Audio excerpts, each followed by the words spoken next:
and tsu@shareomaha.org. Dingman's Mechanical Repair. We would rather be the best than apologize for anything less. This edition of Unsportsmanlike Conduct on 1620 The Zone is proudly presented by Union Bank and Trust. The program starts now. KOZN. Unsportsmanlike Conduct on 1620 The Zone. Husker Athletics, Creighton, and yes, UNO. Don't miss a moment, they'll give you your fix. They're on every day from 2 until 6. Spend your afternoons with John, Josh, and Nick.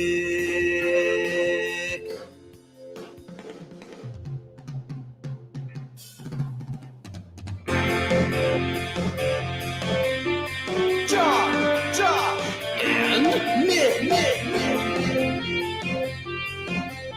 They'll show you what sports talk really is. Okay, how much money are we going to throw at coaches today? Well, probably 10 years at least. $95 million at least. Yeah. Maybe a couple bucks more, for a sandwich or something. Dear goodness. On Sportsmanlike Conduct on 1620 The Zone. Husker Athletics, Creighton, and yes, UNO.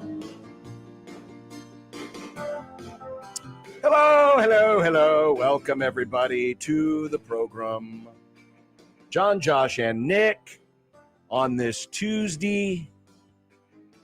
Got a good show for you today. Still some fallout from the end of the season. In fact, I do want to start kind of doing a quick look back. And in doing a look back through some of the numbers that I crunch every week. Yeah. Nebraska set an all-time record, and it's not a bad thing. And it's not. It's not a bad thing. Yeah, you're saying it's not a bad thing, but it'll be another reminder that they set a good record in a year where the team went 3-9. Well, yes, but I was challenged recently. What, to be a positive boy? Yes, be a positive boy. The positive boys. And I wanted to. I wanted to acquiesce. I wanted to. Okay. I wanted to be positive. Well, I'm proud of you. So. We got that. We've got Max Olson joining us. Hell today. Yeah. College football, baby. The Big 12 championship is this weekend. Who knows? The winner of that game could be headed to the playoff, especially if it's a certain team in orange. Yeah. If they win, they're in. Which means Cincinnati is out. No, well, that's why I go Georgia. Go Georgia. Got to have Georgia. Also, everything happening with Oklahoma and the coaching search there. Yep. Michael Bruns will also join us too. Nice.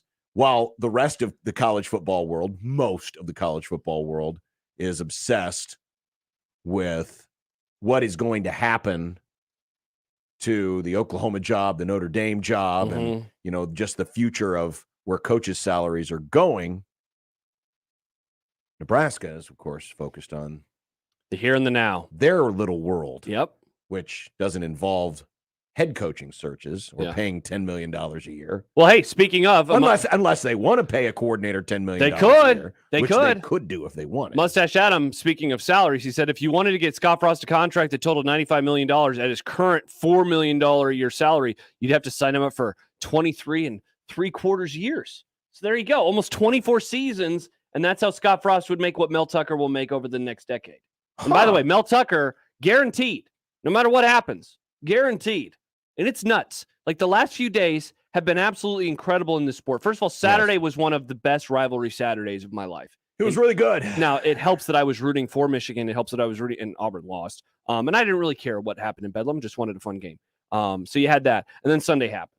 And then yesterday happened. And, I think that we're kind of done, at least for, maybe like 5 minutes. But think about Mel Tucker for a moment. Like, great season, 10-2. They're going to go to a New Year's Six bowl game. Yeah. But, man, he parlayed like a 7-0 or whatever start into a 10-year deal worth almost $100 million.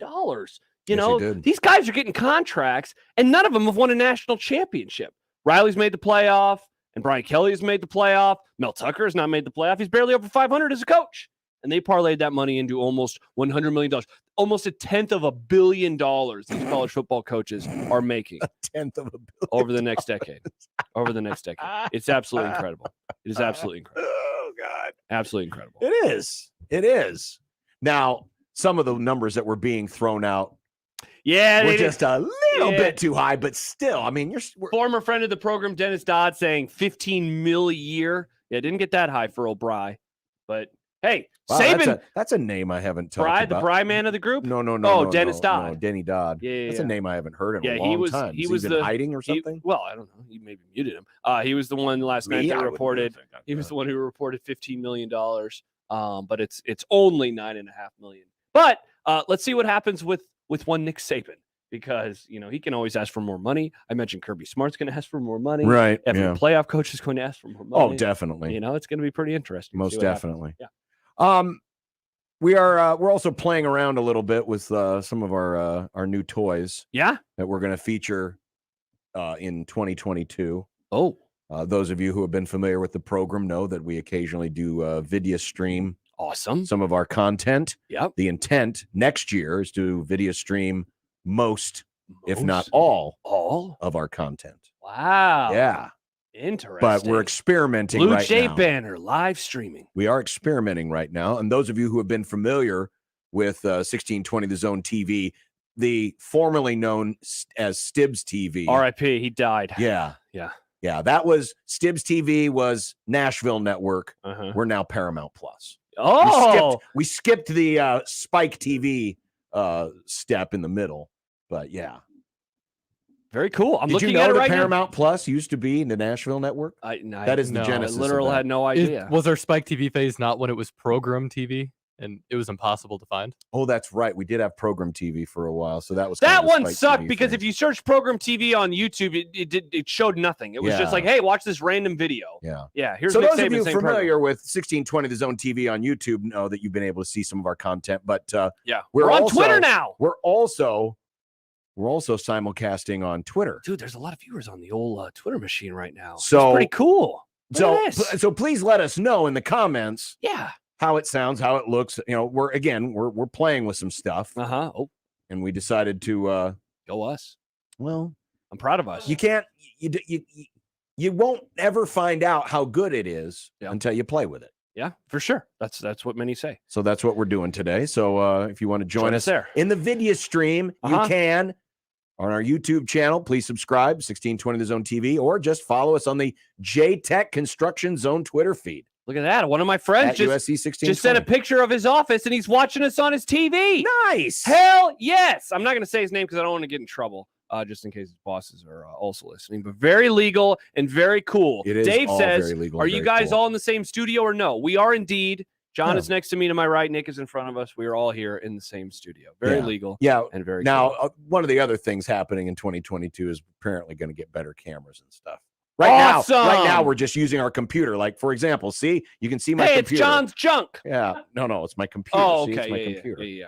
No, that's me. Yeah. And there's Josh's tabletop. Hi. Yep. There's my hand down there. Yeah. Yeah. Very, very fun. Which is usually where your hand is. Normally, yeah. I It's a don't little know chilly why. in here sometimes. You got to put them underneath the butt to keep it a little today warm. for some reason my hands were super cold today. You ever like get into the shower or just wash your hands? Oh and yeah, your hands are cold and like it's hurting. just get that feeling. It's like, oh my god, Sounds like some poor circulation. Yeah, it was. Wear some glovesies. Yeah, or wear some glovesies. Got some new ones last night. Ready for the winter. I don't wear season. glovesies. You don't? I wear gloves like men. Well, I don't know why glovesies have to be, about gender. It's a weird thing to assign a gender role to, John. Yeah, it really is, John. Well, Tough I luck for just you, did. John. I just did. Sue me. I'm not going to sue you. I don't have money. If women want to wear gloves, they can too. But I'm a man. I wear gloves. I'm a man. I wear glovesies. Me And too. they're very comfortable. My new ones are very comfortable. Awesome. Sometimes I wear middies. I didn't get to wear them tonight. I'm not a mitten guy there, Nick. But Mittens I'm are annoying. happy This for is you. embarrassing. Also, it sounds like I think Nick wants to get the stream at some point up on the Twitch for the youngs. Yeah, I made us a Twitch. It's ready to go. I just got to connect it. There you go. Awesome. So we'll also be on Twitch someday very, very soon too. And you can comment on the Twitch. So does that mean like What's up, gamers? Does that Welcome mean to Unsportsmanlike Conduct. accidentally someone will be playing Minecraft and then they'll Why do just you see our always go to faces? Minecraft? That's like Wasn't a that- 10-year-old reference, John. Well, What are the new kids playing, Nick? Pong. Fortnite. No, they're not playing They, Pong. Are they still playing Fortnite? my brother is obsessed with Fortnite. Josh is now going They know dating. Oh, Fortnite. I Boy, didn't, that's I didn't old. realize they were still doing the Fortnite. Absolutely I Fortnite. thought they were doing some other stuff. Fine, Minecraft, Fortnite, whatever it is. Yeah. Where our faces just automatically pop up Whatever because tickles your we're on fancy. Twitch. Not how that works. Really? Yeah. Oh, that's too bad. Yeah. Then what's the point of being on Twitch if we can't like do a run-in on someone's video game? Like they're playing Madden against somebody, That's and not all how of a it sudden, works. here comes Josh. Actually. All right, we got to talk to Max Olson. We can do what's we got to called a move raid. on. I want to talk college football, not Fortnite or Minecraft. We got 3.5 hours to talk more college Yeah, but I football. want to talk about it with Max right now. It's 2:30. Well, I have to tell people about the zone deal. Well, I do like the zone. No, Oh. it's Le Voltaire, Oh, okay. which is a French restaurant serving our community for 22 years. Great French wine list, too. Ooh, They claim they have the best within 400 miles. That's a long way. awesome. You can get two $25 vouchers for only $25. Can't even do it. This Friday, they go on sale. 9 a.m. 3rd at 9. 9. Yeah. All right, Max Olson coming up next and live on 1620 The Zone TV and the at USC 1620 on Twitter. We love you, friends of the program on 1620 The Zone. Husker Hangover with Matt Vrzal. Sunday mornings after every Husker game on 1620 The Zone. It's beginning to look like a safe Christmas. Frontier Justice is fully stocked with gifts for mom, the kids, the dog, and of course, dad. Membership is the gift that gives all year long. No initiation fees, free range time for 365 days for you and a guest. Pair membership with a class, and your family will be ready to make the memories of a lifetime. The boutique offers a unique set of gift ideas for everyone. Frontier Justice, 82nd and Center. Online at frontier-justice.com. Faith, family, and freedom with Frontier Justice. 'Tis a season at Glass House Market within Canoyer Garden Center. We'd like to be a part of your family's holiday tradition. Whether you're looking for a gift for that special someone or a wreath for your front door, we'd like to invite you to come shop our stunning holiday market full of Christmas decor, novelty items, and fresh greens. Shop Glass House Market, located within Canoyer Garden Center on 66th Street between Cornhusker and Highway 370 in Papillion. At Canoyer Garden Center, everybody's got a green thumb. Many people go back to the dealership out of habit or because they think the dealer is the only one who knows how to fix their car. At Omaha Car Care, we offer a better option. We have ASE certified technicians, the technology to service any vehicle, and free loaner cars. The dealer will sell you a package of services. We'll provide the service you want for your car as your trusted partner. I'm Rick Betker, owner of Omaha Car Care, and we'll be along for the ride. Hey everybody, it's Michael Severe and Devin Benning for FanDuel Sportsbook. Thursday night is a great night for football and a great night for the Cowboys and Saints to get it on. If you're a new customer, take advantage of 30-1 odds. Yeah, that means $5 can get you $150. Wherever you're watching that game is when you're in Iowa, make sure you get that thing downloaded. Whether you're at a concert or maybe you're at a sports bar, wherever it is that you are, make sure you take advantage. Download the app, enter the promo code ZONE. It's easy to use, it's safe, it's secure, and let's not forget 30-1 odds. That's a great rate of return. And once you become a customer, take advantage of the same game parlay because there's so many you can put together to make yourself some money. You got to be in Iowa, 21 and present. New users only. $10 first deposit is required. Must wager in designated offer market, and the max bonus is $150. Restrictions apply. Check out the restrictions, full terms, sportsbook.fanduel.com. And if you have a gambling problem, call 1-800-BETS-OFF. That's bets off. Shop on eBay this holiday season to get more for your dough on stand mixers, or get more for your buck on this season's hottest tech and gaming gear. And on eBay, you can even get more Cyber Monday rewind the clock deals. Cyber Monday prices are back for one day only. Get more and save more on premium brands with eBay's can't miss Monday deals. Get more when you get it on eBay. Hello, this is Doug Nodgard with Equitable Bank. We are now open and ready to serve you at our second location at 202nd and Pacific. You may ask, why are we growing so fast? It's simple. With Equitable Bank, you get the best of both worlds. A great digital banking platform backed by our customer service. Once you bank with us, you'll never want to leave. When you're ready for a superior banking experience, give us a call at 402-827-8100. We'll answer on the first ring. Equitable Bank, we take banking personally. Member FDIC. You're listening to Unsportsmanlike Conduct on 1620 The Zone. Well, if you had Okie State and Baylor in your Big 12 championship game pool, congratulations. You are a winner Of whatever your pool was paying out. I'm going to go look up the last Friday in August what I had in the Big 12 championship game. When we were out of McDonald's, I picked. Oh, that's right. I think mine got washed away Wow. in the monsoon that hit right after the end of the show. Are you ready for my playoff? I don't have my conference championship listed here. I have my playoff, though. Ooh. Oklahoma. Yeah. Georgia. Good. Penn State. Ooh. And Clemson. Yikes. Yeah, I think I had Yikes. Clemson. Yeah. No, I didn't have Clemson. I had Miami. You had Miami. Even, That didn't go so well. neither Max Olson joins us from The Athletic. Max, who did you have in your playoff? And be honest. Oh man, I just always go very chalk with these things, and this is clearly setting up to be one of those years when you should have thrown in, 3 teams that have never made it before. But yeah, I had like all the basic stuff. I actually believed that I was close, but just wrong on this. That I actually believed that the loser of the Georgia Clemson game was going to get into the playoff because I thought whoever lost that game would win out, and Clemson did not do that.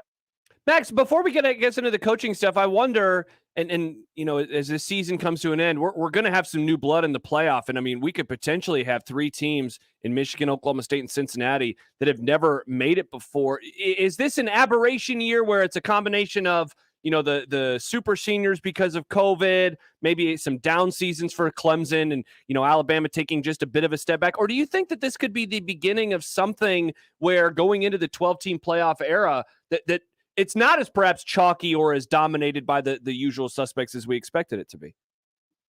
Yeah, that's a great point. I think that when you watch the teams that we thought would be the playoff teams this year, that would kind of just be the easy picks for that. And I would point to Ohio State and Oklahoma, and honestly, I would lump in Alabama in this group too, and Clemson. I think you watch those teams and you're like, they just kind of look like 10-2 teams this year, and that doesn't mean they're bad. I mean, they may be bad by their expectations and standards, but they look like teams that are kind of a little bit more imperfect than usual, and yet some of those teams you watch them and say, I think they're probably going to be amazing next year. They're just kind of a year away in terms of kind of being right back to being a national title contender. And so with those teams just down just a little bit, there's been this opportunity for others to rise up, whether it was Michigan and Oklahoma State over the weekend. And it would be awesome to see Cincinnati, if they can win out, get into this thing. I do think that we're going to have to kind of get used to this a little bit, though, too. I think you're right, Josh. If this is going to 8 or 12 teams, and I think probably 12, then some of these Final Fours are going to start looking a little funky, and I think that's fun. I mean, I don't think that's a bad feature of college basketball. If you have some surprise teams that make it to the end there, will you always crown the right champion every year? I mean, probably so. Still, just with the way that things are so imbalanced in recruiting, but yeah, I think it's a fun thing for the sport, and I'm excited to see how this finishes out. I mean, it doesn't kill the NFL when you get a Carolina-Arizona NFC championship game. Exactly. You can't complain all the last few years about the same teams getting in, and then this year we could have like a lot of new blood, some old money and some new money, and then be like, I don't like this as much. No, you got to embrace this if you've been complaining the last few years.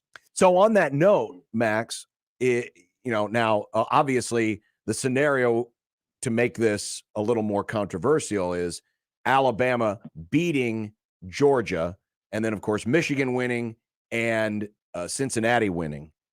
If that scenario plays out and Oklahoma State wins, do you think Oklahoma State gets in? Do you think they bounce somebody? Probably most likely Cincinnati. But do you think if Oklahoma State wins, they're in? It's a great question, and I think, and it's funny, like maybe we shouldn't be assuming Michigan wins either. I mean, I'm not saying I was great, but I mean, I think that's actually kind of a pretty, potentially somewhat even matchup there too in Indy. But I think that, like, you talk to Oklahoma State people, certainly they would point to their resume and feel like they have kind of the goods that would impress the committee. Because if you look at those three teams there that are on that bubble, you would say, okay, Cincinnati has to go in over Notre Dame, and certainly I think you look at Oklahoma State, and you can make a pretty good argument that they should go in, over Cincinnati. Now, what's helped them a lot is that they were able to play a top 10 Oklahoma team and beat them, and Baylor's going to be probably 7 or 8 tonight in the rankings, and that's another big win to add to the resume.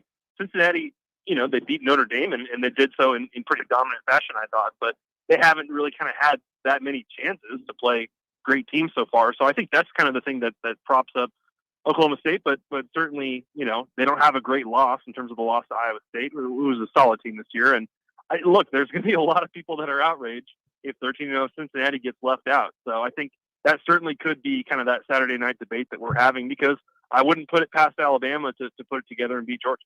So, Max, moving to the news of the last 48 hours or so, has this cycle of changes within the sport changed at all how you view like the hierarchy of college football jobs? We are only 4 years removed from Jimbo jumping from Florida State to Texas A&M, which was in that moment so seismic because you don't see Power 5 to Power 5 moves happening. And now we just saw 2 of them within the span of 24 hours. How has this changed how you view what is and isn't like the best of the best job in college football?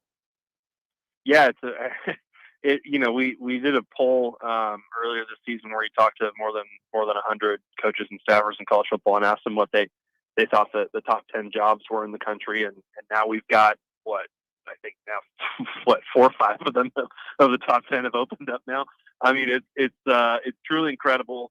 I think that the thing that maybe Lincoln Riley and Brian Kelly have in common, for as successful as they've been, you kind of wonder, are they looking at the landscape here and saying that we need to go to these schools to be able to win a national championship? That's the thing that has eluded both of them as close as they've gotten, as much as they've been in the college football playoff and been right there and recruited at a top 10 level. It's almost like you have to go to a school that can recruit at a top 5 level in order to be the most successful in this sport. Now, I think with a 12-team playoff, it's a different conversation, but for these guys, there's a sense of urgency and maybe a little bit just little restless of being in the same place and kind of being in the same maybe plateau a little bit here for the past few years. But absolutely incredible. Never would have seen either of those coming. And maybe the moral of the story too is just that's where the money's gotten in this sport too. That if you truly do have a blank check and a good AD and a good pitch, maybe you can, with the exception of a Nick Saban or Kirby Smart, maybe you can literally go out and hire anybody now. Max Olson with The Athletic. By the way, Max, your colleague who covers Notre Dame, Pete Sampson, just tweeted out. Now, there was the screenshot of the text message sent out by Brian Kelly last night, regretting that, the news of his moving got out before he had a chance to talk to the fellas. Yeah. And he said, we'll have a meeting tomorrow and, so we can meet face to face. Well, Pete just tweeted out a few minutes ago, multiple sources indicated that Brian Kelly's address to the team on Tuesday morning lasted less than 2 minutes. He then turned around and walked out. He did not take questions from the players. So there's that. And he asked them to show up at 7 a.m. Yeah, brutal. 7 a.m. And then he turns out and shows up for 2 minutes and doesn't even take questions. Seriously. Oh gosh. And that's where, and I get it. Like these guys are put in a tough spot. They have to make decisions. As much as maybe they have these conversations, like I think Lincoln Riley probably had conversations with USC for a long time, but as much as they have to rush into these decisions, and that's just part of it now, and that's really hard. It is brutal for these players and for these staffers that get left behind, and for these people who, in both of those cases, Oklahoma and Notre Dame, have believed for a long time, like, oh man, we've got a different culture here, we've got a family, all that. I mean, it can just change in an instant. Max, throughout this cycle, as USC opened up first and then LSU and then Florida, so often the conversations would shift to two coaches that I thought just weren't going to end up at those places, and those were Fickell and Campbell. And I always thought, they're going to hold out hope for that big-time Midwestern job. For Fickell, it's like an Ohio State down the road or in Notre Dame. Matt Campbell, perhaps the same ones. And now Oklahoma is opened up too. Does that make the conversation with them, given those schools in particular, so much more interesting? Because I did think for a while, they might end up just staying with their universities for at least one more cycle. Yeah, I think slightly different situations in that I think Luke Fickell has been given every reason possible to stay at Cincinnati this year, and they are making all the investments that they need to make to upgrade that program. And they got into the Big 12. And so this has turned into a job. And I'm sure at Cincinnati, they look at the new Big 12 and say, we can be one of the most competitive, schools in that entire conference. And so, everything has broken right for Cincinnati. And then to have this dream season, I'm sure a couple of weeks ago, Luke Fickell's feeling really good that, I'm staying here. Ohio State's not opening up, so there's nowhere I'm going to go. And so, the timing of this is really tricky because, if they do make the playoffs, can he really engage in that stuff? And certainly Notre Dame needs to hire a coach as soon as possible. For Matt Campbell, he was really close on USC. The events of Sunday were a real surprise. And I think looking at these two jobs, I think my sense is that he would prefer Notre Dame. I think that as much as Oklahoma might be a pretty clean fit in terms of the experience in that conference and recruiting the region and stuff, I think the move to the SEC and having to recruit in the SEC, is potentially not the best thing about going to Oklahoma. So I think Notre Dame is the preferable one there. Now, will they try to go after Marcus Freeman or go in some different directions? I don't know, but certainly if at the end of this Notre Dame ends up with Matt Campbell, I wouldn't ultimately be that surprised. Talking with Max Olson of The Athletic. I know Dave Aranda is scheduled, if he hasn't done it already, to sign his extension to stay at Baylor. But now with the Oklahoma job opened up and, Notre Dame, I don't know how, if Notre Dame would be interested in Dave Aranda. But should Baylor at least be a little bit concerned today? Or do you think they've done enough that they're not going to mess with him?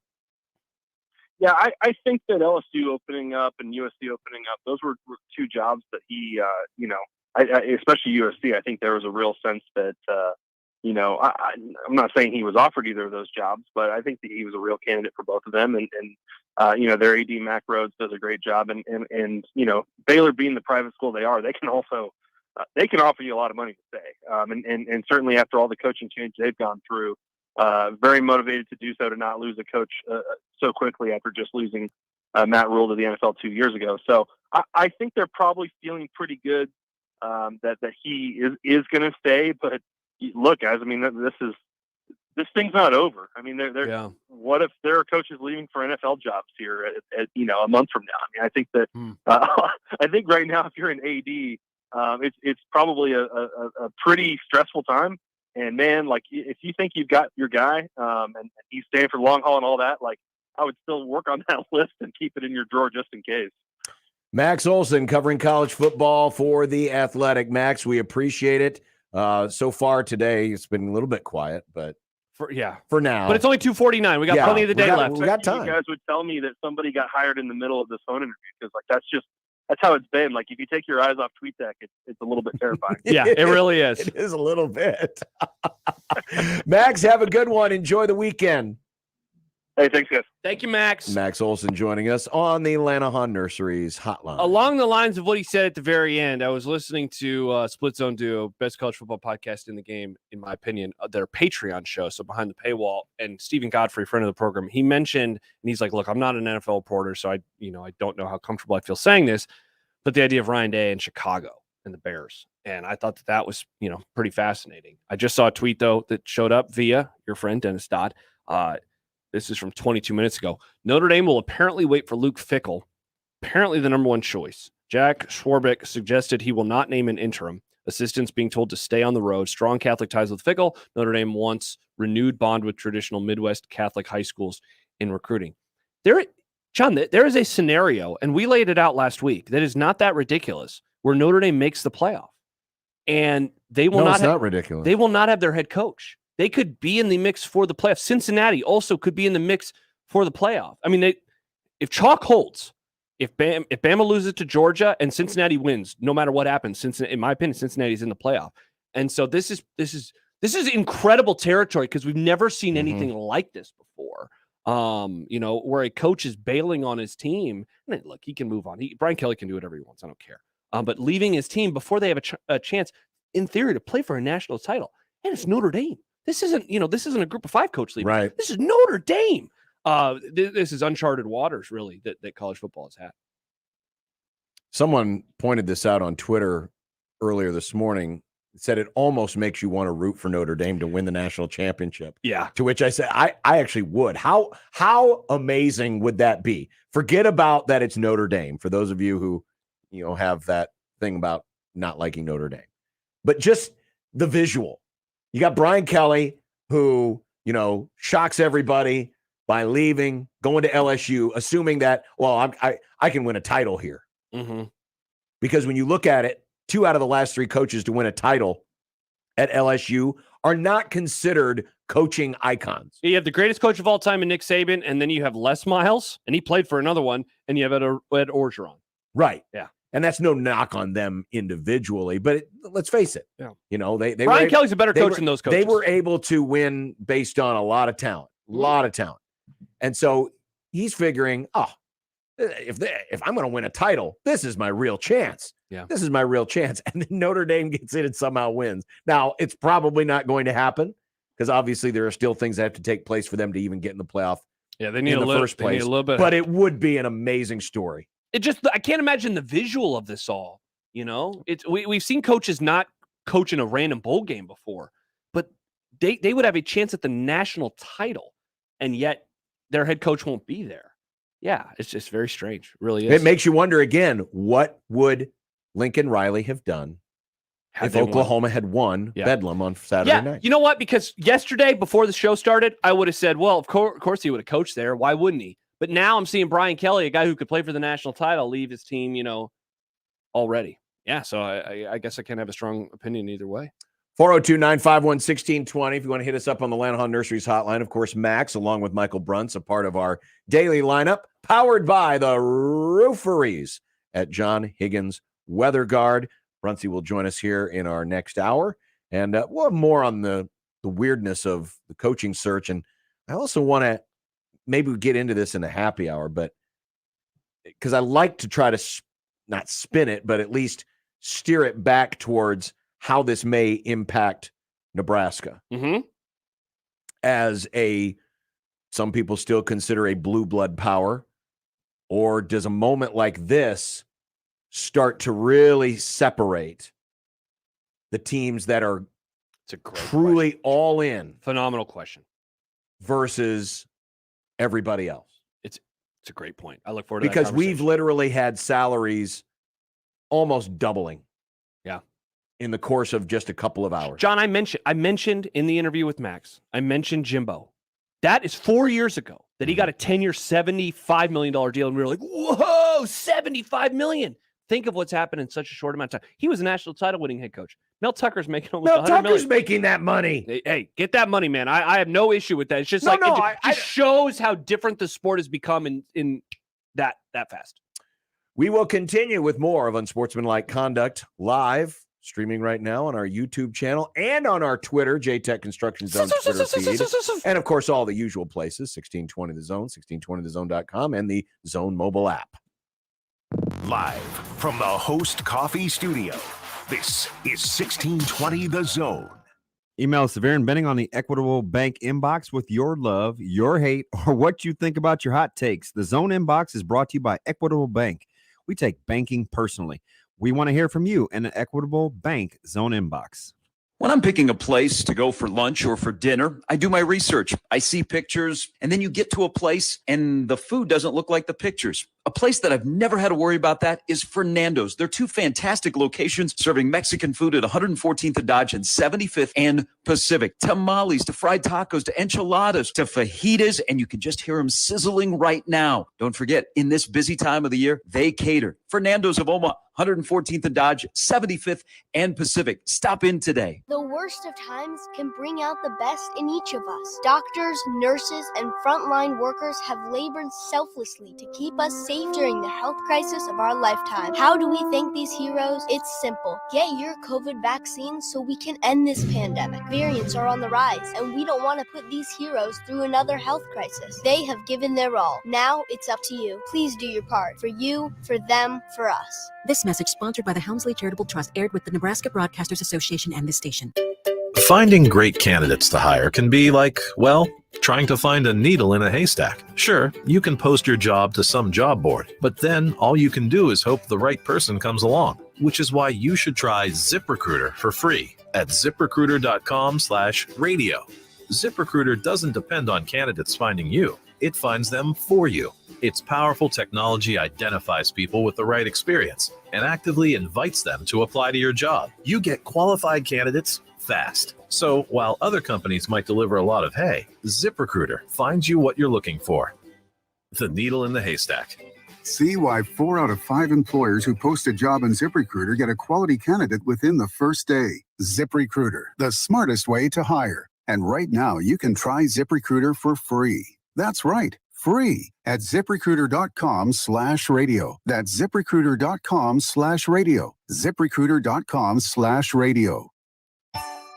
'Tis a season at Glass House Market within Knoyer Garden Center. We'd like to be a part of your family's holiday tradition. Whether you're looking for a gift for that special someone or a wreath for your front door, we'd like to invite you to come shop our stunning holiday market full of Christmas decor, novelty items, and fresh greens. Shop Glass House Market, located within Knoyer Garden Center on 66th Street between Cornhusker and Highway 370 in Papillion. At Knoyer Garden Center, everybody's got a green thumb. Today is Giving Tuesday. Today is the day to prove the power of the Metro. Be counted among those who are giving back for Giving Tuesday, and give all you can. Give now to hundreds of local nonprofits, all in one stop at shareomaha.org. Locally, Giving Tuesday is powered by Share Omaha, with support from Core Bank for Giving Tuesday 402 and TS Bank for Giving Tuesday 712 at shareomaha.org. The hotline is powered by Lanahaw Nurseries, rooted in quality, unmatched value. Shop Woodhouse Place Hyundai and Nissan, 144th and Giles. KOZN, Bellevue, Omaha, Council Bluffs. So it ends up being $9.5 million a year for Brian Kelly. Woo.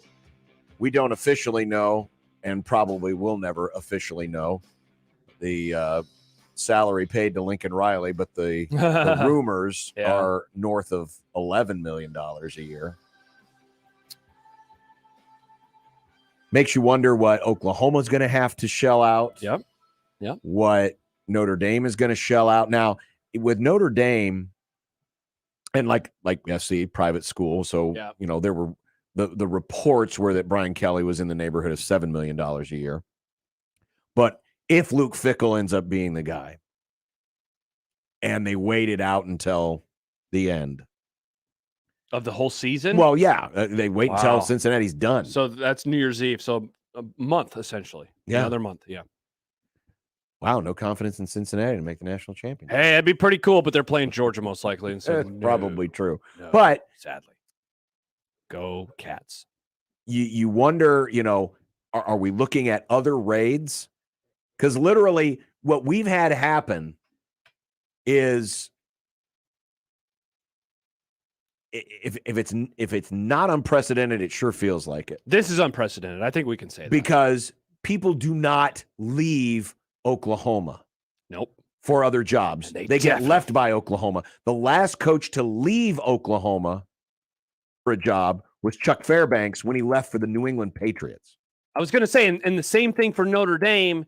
because I'm guessing the last time somebody left Notre Dame for another job, because Lou Holtz retired, if I remember right. He did. And before that, it's like guys going to the pros, right? Well, no. I thought I saw something today that the last it was like coach, 1912. like the last coach to actually voluntarily leave Notre Dame for another job, and I can't remember the gentleman's name, but it was in the early 1900s, and it was for Wisconsin. Yeah, you're right. And this was before Notre Dame really became Notre Dame. That's the thing. That's what makes this so different. Is these aren't Luke These Fickell. are raids. These are raids on these other schools. If Luke Fickell leaves, even if Cincinnati makes the playoff, and even though Cincinnati is about to join a Power 5 conference, put it in quotes, in the Big 12, it makes sense. It makes sense for Luke Fickell to go from Cincinnati to Notre Dame because of the prestige. This shows that how we view jobs has to change. I like this tweet from Jim on the JTech Construction Zone Twitter feed. He says, "I've always factored path to the playoff as a major component to a job's attractiveness. Now, two guys who have gotten there multiple times have bolted. Apparently, recruiting base and cash still reigns supreme." And what's funny, too, about this, John, is that one coach is leaving, and a lot of people are saying, he's running scared. I'm talking about Lincoln Riley. He's afraid of the SEC. He needs an easier path. The other coach is voluntarily joining the SEC, and for now joining a school that's in the SEC West, aka the same division as Alabama and Nick Saban. I think these two moves show two different things, while maybe also the Venn diagram having some overlap. I think Brian Kelly, for him specifically, I think he realized the way to win in college football at the highest of high levels, and that's winning the national title, it perhaps cannot be done at Notre Dame anymore. I think that might be a lesson that we need to learn at this moment in time, whether it's because of academic restrictions, whether it's because of the slim margin for error that they currently have in the 14 playoff, and that they'll still have to a degree in the 12-team playoff. That is going to exist for Notre Dame. It does not exist for an SEC school, and it certainly does not exist for an SEC power. It's taken years for them to become Notre Dame, that is, a school that can recruit at a top 5 level, whereas you can do that at LSU with morons in charge. I mean, really, you can. And so I think that this just shows that he viewed that program and said, there is a ceiling that is holding what I want to do down just enough for him to say, yeah, it's going to be harder at LSU, but also if we reach our height is a national champion and perhaps the best team of all time, because that's what happened to them in 2019 under Ed Orgeron. Well, as you would expect, there's, reporting coming out on exactly how everything transpired with Brian Kelly and LSU. And according to, and this is on Football Scoop, Scott Woodward, the AD, had a blank check, especially after multiple targets seemed to fall by the wayside. The reports were that LSU had offered Lincoln Riley more than $12 million a year. Yeah. More than $12 million a year. Yeah, I saw a tweet last night from somebody who covers the sport, and I can't remember who it was, that said that like the word in the coaching circles was that they were willing to spend $10 to $12 million a year on a head coach. Right. And that they kept asking as recently as this week. I think they were still going after Jimbo. They were still trying to get him to say no because of the relationship between Woodward and Jimbo Fisher. But to your point about Notre Dame, according to this report on Football Scoop, apparently Kelly was upset, or at least disappointed with the lack of progress on trying to improve the facilities at Notre Dame, especially their main athletics complex, to include better nutrition center, better training center, and a player's lounge. So it kind of goes back to the whole facilities thing. Yeah. And, that's essentially one of the things that, had Jimbo leaving Florida State. Yeah, we just automatically assume that when you're of that ilk, Ohio State, Florida State, Michigan, Alabama, whomever, that everyone just has great facilities. Yeah. But there are some places where you kind of rest on your laurels a little bit and you just assume, hey, you're coming to school X. We don't need to have the biggest, fanciest locker room. We don't need to have the biggest, fanciest weight room. We don't need to have water slides and, barbers on call and things like that. There are some places that probably think that way. And we used to think, and to a degree this is still true, that is something that's going to steer players away Well, now it's steering coaches away. It may be steering coaches away because coaches want to feel like, hey, I'm being given every chance to succeed.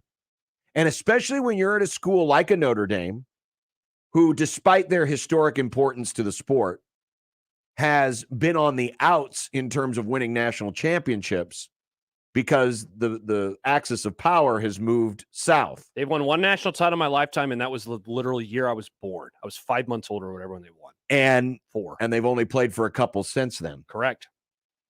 But there's kind of an awakening going on right now that we're not waking up the echoes, folks. We've got to keep up with the Joneses. Yeah. And isn't it interesting? About a year and a half ago,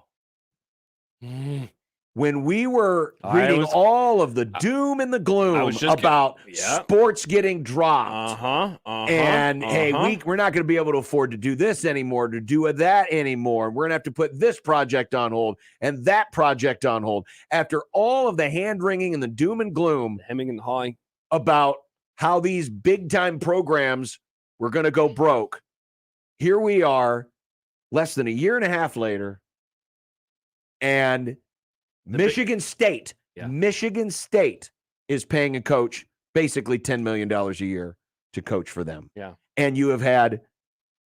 And LSU's doing the same thing. And LSU's USC's doing the same thing. And Oklahoma's probably going to do the same thing. Sure. And Notre Dame's probably and then all the other coaches who have won, Kirby Smart, Nick Saban, they're going to get their raises too. Harbaugh's contract will probably double again. The floor for a coach's salary has dramatically moved up overnight in 48 hours. And yeah, JD says, isn't it funny? All these schools 12 months ago were on the doorsteps of bankruptcy, and now $100 million contracts are being given like it's a bottle of water. No one ever again will believe these athletic departments are. No, they won't. Yeah, and you shouldn't. They won't. You never should. Is this power creep concerning to you? No. Just the dramatic uptick of all of it? It doesn't concern me because, hey, get what paid. Does $10 million a year look like on a coaching perspective? Well, it's changing the paradigm is what it's doing. Eventually that's going to be the floor. But here's the thing. Oh, yeah, absolutely. When Nebraska makes its next coaching hire, whenever that is, they're going to have to probably go with $7 or $8 million. But there's no way in hell people are going to be happy paying him $10 million a year if that's the floor. And that's the thing. Still Yeah, a lot of money for because there are going to be coaches that go 9-3, 8-4, and they're making this money. Yeah. The thing that's really going to change, and this does not bother me. This is not going to bother me, but I know it will other fans because I've talked to them.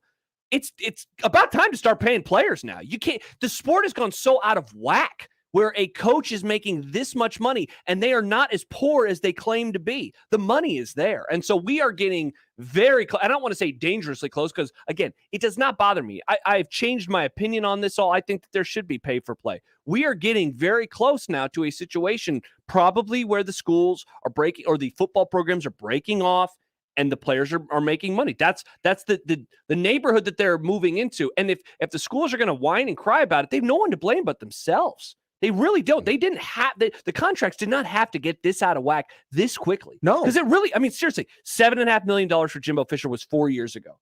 4 years ago. Right. And that was when he got that money. That was a decade after Nick Saban got $4 million a year. So it took a decade to essentially double, and it hasn't doubled just yet. But man, I mean, it would not surprise me by 2025. Yeah, but when you look at a Scott Frost who's making $5 million, well, for now. But yeah, I'm just saying, a coach on that level. Yeah, there are now coaches who, at least in terms of accomplishment, are in the same ballpark, making twice that. Yeah. Has anyone done the math of what this would be in, say, 90s? Coaching money? Oh no! I mean, with inflation and whatnot. Because I think the highest paid coach in like '97, I think Bobby Bowden was making $1 million. At the very end of Osborne's career, and Osborne was not making a whole lot. I'm pretty sure that it was $1 million. So yeah, you're talking. Osborne not making that much? No, he didn't want to. No. And that's a huge reason why Nebraska is often underpaid coaches because Tom Osborne took less money. So it artificially kind of lowered the it lowered the salary. Yeah. And as you said, artificially. Yeah. I was just looking here. There was a story just to get your 1995. Bobby Bowden was making $975,000. Okay. Steve Spurrier is the claim is that Steve Spurrier was the first $1 million a year coach, and that would have been 96, 97. All right, so let's just say $9.5 million in 1995 would be $17 million today. So if a coach was paid $9.5 million back then, yeah. So it's incredible, man. Well, now look at it in reverse. What's $1 million in 1996 to today? $1 million then? Because Steve Spurrier, 1996, $1 million. That would be in 1996. What would that be in? 1.7. Yeah. Yeah. I mean, look at that. Look at that. So the highest paid coach, if you're doing it by today's money, was making 1.7 million 25 years ago. Mm-hmm. And today they're making $10 million. Yeah. The value of the coach has gone up exponentially. Yes, it has.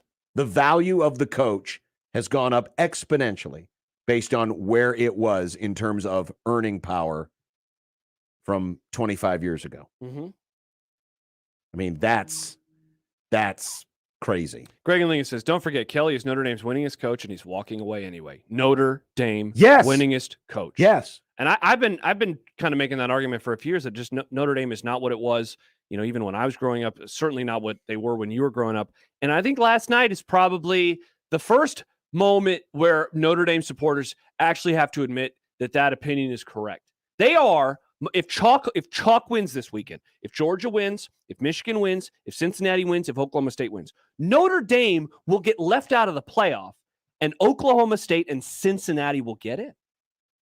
Think about that. I mean, it's pretty crazy that that's the case, because for the longest time, Notre Dame got the benefit of the doubt. They won national championships, which were voted on, but they won those based on their name and where the media contingent was at the time. And they are a couple of normal favorite wins away this weekend from being left out of the playoff for the Oklahoma State Cowboys and the Cincinnati Bearcats. It just shows how different this sport is in 2021. Now, a couple years from now, the playoff will be expanded. They'll have the path will certainly be there for them. Yes. But it is not like it was, even when I was a kid, let alone when you were a kid. Well, but what is making this money possible? It's the deal that ESPN's going to be signing with the SEC very soon, where the television money for the SEC schools is going to go up significantly. Yeah. Meanwhile, Notre Dame's value is, while, they don't have to share the money with anybody, they're still not getting the same amount per school as an SEC school, heck, even as a Big Ten school. Yeah. So Brent says, don't you think it's time for Notre Dame to join a conference? Look, I don't care. They can do whatever they want. And if they want to artificially hurt themselves by not joining a league, that's their prerogative. They love the power. They love not being in one. But it's never bothered me that they're an No, it's never bothered me either. But let's face it. It may not be, I'll put it this way. Based on the news of the last day or two, it may be smarter for Notre Dame to shed a century of tradition, and because they're contractually locked in, not locked in, but they're contractually working with the ACC. It would be smarter for Notre Dame to join the ACC today than it would for Oklahoma to join the SEC. Say that again. It would be smarter right now for Notre Dame to join the ACC than it would be for Oklahoma to join the SEC. Yeah, I think you're right. Because Oklahoma probably lost its coach because of that. Yeah. And and I've seen a lot of stuff written, and it makes a little sense. There's a theory that Oklahoma moving to the SEC, they may have just Nebraska'd themselves. Yeah. No, I don't think they're going to drop off that far. Because they're still a good program. They're still a good program, but think about it. They've been great all our lives. Oklahoma was greater to the Big 12 when you look at its championship pedigree. In totality, yes. Oklahoma matters more than USC has been recently to the Pac-12. By far. But the reason why Lincoln Riley went to USC is his path to winning the Pac-12 and thus getting into the playoff. Infinitely easier. If Oklahoma had stayed put I don't think Lincoln Riley makes this move. I think he ends up getting paid a little bit more because LSU and USC would still come after him. But if Oklahoma had stayed in the Big 12, Lincoln Riley is still their coach today. I think you're right. Before we go to break, here's Jason. Hi, Jason. Thanks for waiting on the Lanahaw Nurseries hotline. Yes, I mean, I would agree with what you just said about Oklahoma going to the SEC. What did you say? Nebraska, I guess. That's the first thing that I thought, because they're going to be looking at 3 or 4 losses a year right now, and that's minimum. And I do know a couple of their fans, and they kind of expect that too. But since Lincoln Riley left, they have a lot of confidence in their athletic director that they're going to get the right coach there. But they're at a very dangerous time right now, because the advantages that they had in the past are gone, all of them. So what happens to Oklahoma is going to be really interesting. And remember, we didn't think it would happen to Nebraska. So the SEC and the Big Ten are the top level conferences to be in. That's why Brian Kelly left, because he's going to be in the same division as Nick Saban. You can't go to the SEC East and not even, Nick Saban will get you fired. So that Brian Kelly, I mean, he's going for it, and that's great. Lincoln Riley, on the other hand, though, I think he just ran off to the Pac-12, which makes sense for him, but he knows he's going to have more losses in the SEC. And I don't know if his name's got all that much pull anymore as far Lincoln as Riley? After this move, we're going to find out. No, Jason. No, this was a smart move. This was a smart move for Riley. He's not going to stay at SC, though. Why wouldn't he? Stepping stone. It's a stepping stone. Why? For To what where? job? Yeah, to what job? To where?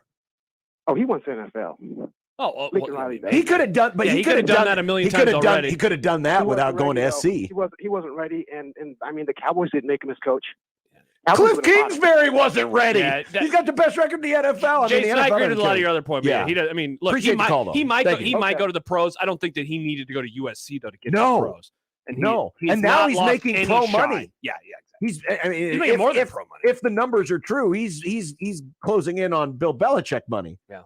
Yeah, if he likes recruiting, there's no reason to go to the pros. Right. If he can No, put up with I explained this yesterday. I thought it was a smart move because he is the quarterback guy, and most of the best quarterback, well, not most, but a good chunk of the best quarterback recruits in the country are right there in his backyard. He's signed, well, not signed. He had one committed for 2023 who was subsequently decommitted because that quarterback's probably going to go to Oklahoma. He's been out recruiting in LA a ton. Yeah, he'll be fine. Yeah. He might end up in the pros. He might. Yeah, he didn't need to But take, he didn't need this. He didn't need to take the SC job to get attention in the NFL. No. There were people already paying attention to him in the NFL. Yeah. And will continue to pay attention. But now they may shun at it because they may not want to pay him $11 million a year. Yeah, well, they might. You never know. They got plenty of money. That's true. In the NFL too. They're good. The lesson to be learned, kids, is in football, there's a lot of money to be had. I should have been a coach. We will continue with more of Unsportsmanlike Conduct after this on 1620 The Zone. Zone, taste of our takes. Severe and Benning in the morning. What's up, Dave? One, I don't trust Trev. And two, Scott, come on, man. You're an assistant coach. I've seen that. You can't take blame. Let me tell you, Dan, we lost 6 Rangers in 1983 when we jumped into Grenada at 400 foot. 2 of those were my guys. Damn. You got to take responsibility. For more, tune in every day to 1620 a.m. or go to 1620thezone.com. Your Omaha area forecast from the Godfather's Pizza Weather Center and KETV News Watch 7 on 1620 The Zone. Clouds and a few sprinkles this morning will give way to partly cloudy to mostly sunny skies for your afternoon. Staying comfortable today with a high near 56 with light winds. Tonight, increasing clouds but quiet, lows overnight near 40 degrees. I'm meteorologist Caitlin Harvey with KETV News Watch 7.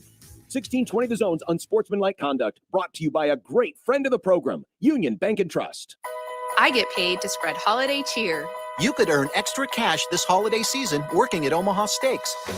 Right now, we're hiring for seasonal positions in our warehouse and mailroom, and we're also hiring truck drivers. And all positions come with a great employee discount that you can use all year long. To view available job openings and to apply online, go to omahasteaks.com/jobs or text steaks at 22633 to apply today.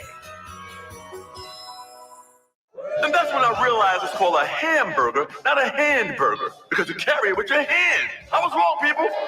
It's like that time I thought I couldn't make the perfect app for football. I was wrong again, people. All I had to do was make a sportsbook app where you can earn season rewards all Sunday long.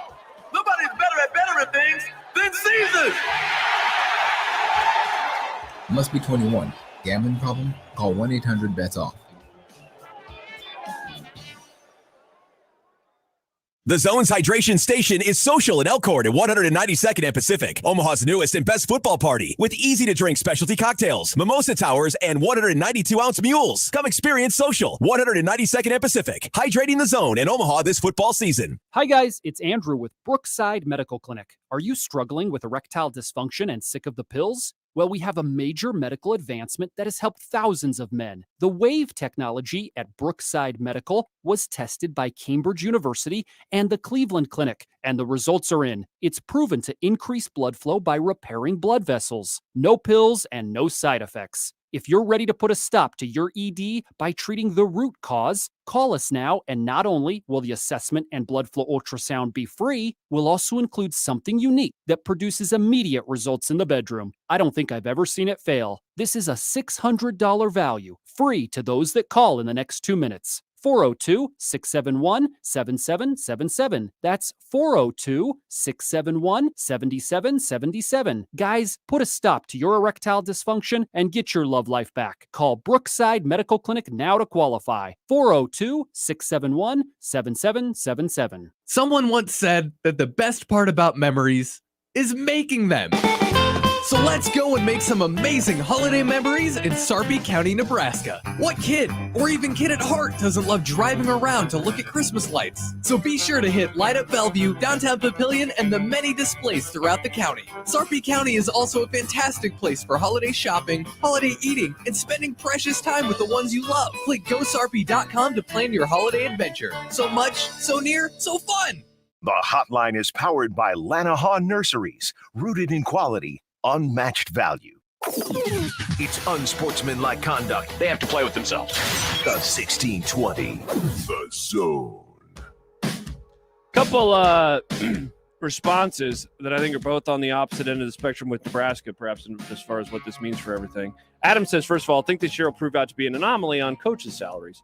A lot of big schools came open at the same time, and some level of desperation set in. USC and LSU became desperate and essentially paid whatever it took. I don't think that will continue. I don't think you'll see a lot of Mel Tucker situations either out there. That was also a product of a perfect storm of big jobs being open, USC and LSU, and those schools getting desperate. I don't think NU will have to pay crazy money. This year will be a once-in-a-lifetime storm. Nebraska can get a good coach for $6 to $7 million a year. I doubt Notre Dame or OU pay over $10 million on their hires either. I bet they land in the $7 to $8 million range. And then Riley on the other end says, if coaches are willing to leave successful programs like OU and Notre Dame, how worried does Nebraska need to be about retaining a coach if the next coach, once Frost is eventually fired, starts to have success? Nebraska can't feel good about this.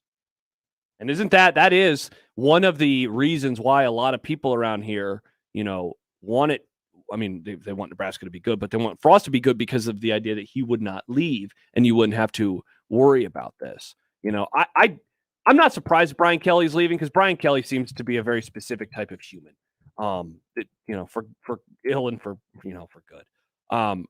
Lincoln Riley leaving, it does make me kind of take a step back and say, I don't know where this sport is going. What I thought, I guess I once knew of, you don't leave a job like Oklahoma unless you're going to the NFL. Maybe that won't really be the case anymore, but I still think the circumstances of being the SEC, I still think that if Oklahoma doesn't make that move. Yeah, maybe it's just because it's a very specific time that they're leaving, and this is a great opportunity for him.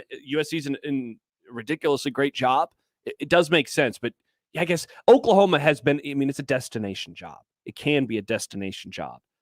Maybe it's not as much as we thought it was, or maybe it's not anymore because of because of the move. That said, I mean, it's not a program that doesn't have a really good recruiting profile. Like Nebraska leaving the Big 12 for the Big 10, it kind of changed who the program was.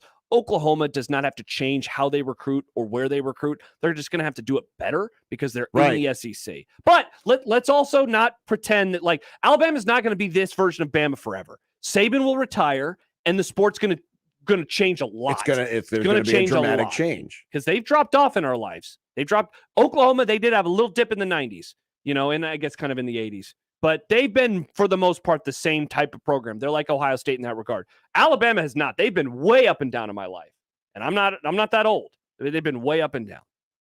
Yeah, everyone goes through the ebbs and flows. It's just, certain programs are able to bounce back quicker. It's been interesting because USC, which was one of those programs, seems to be in more of a, well, I shouldn't say too much more of a slouch because it hasn't been that long ago that they were the most dominant thing in college football. It's only been 15 or so years. Yeah.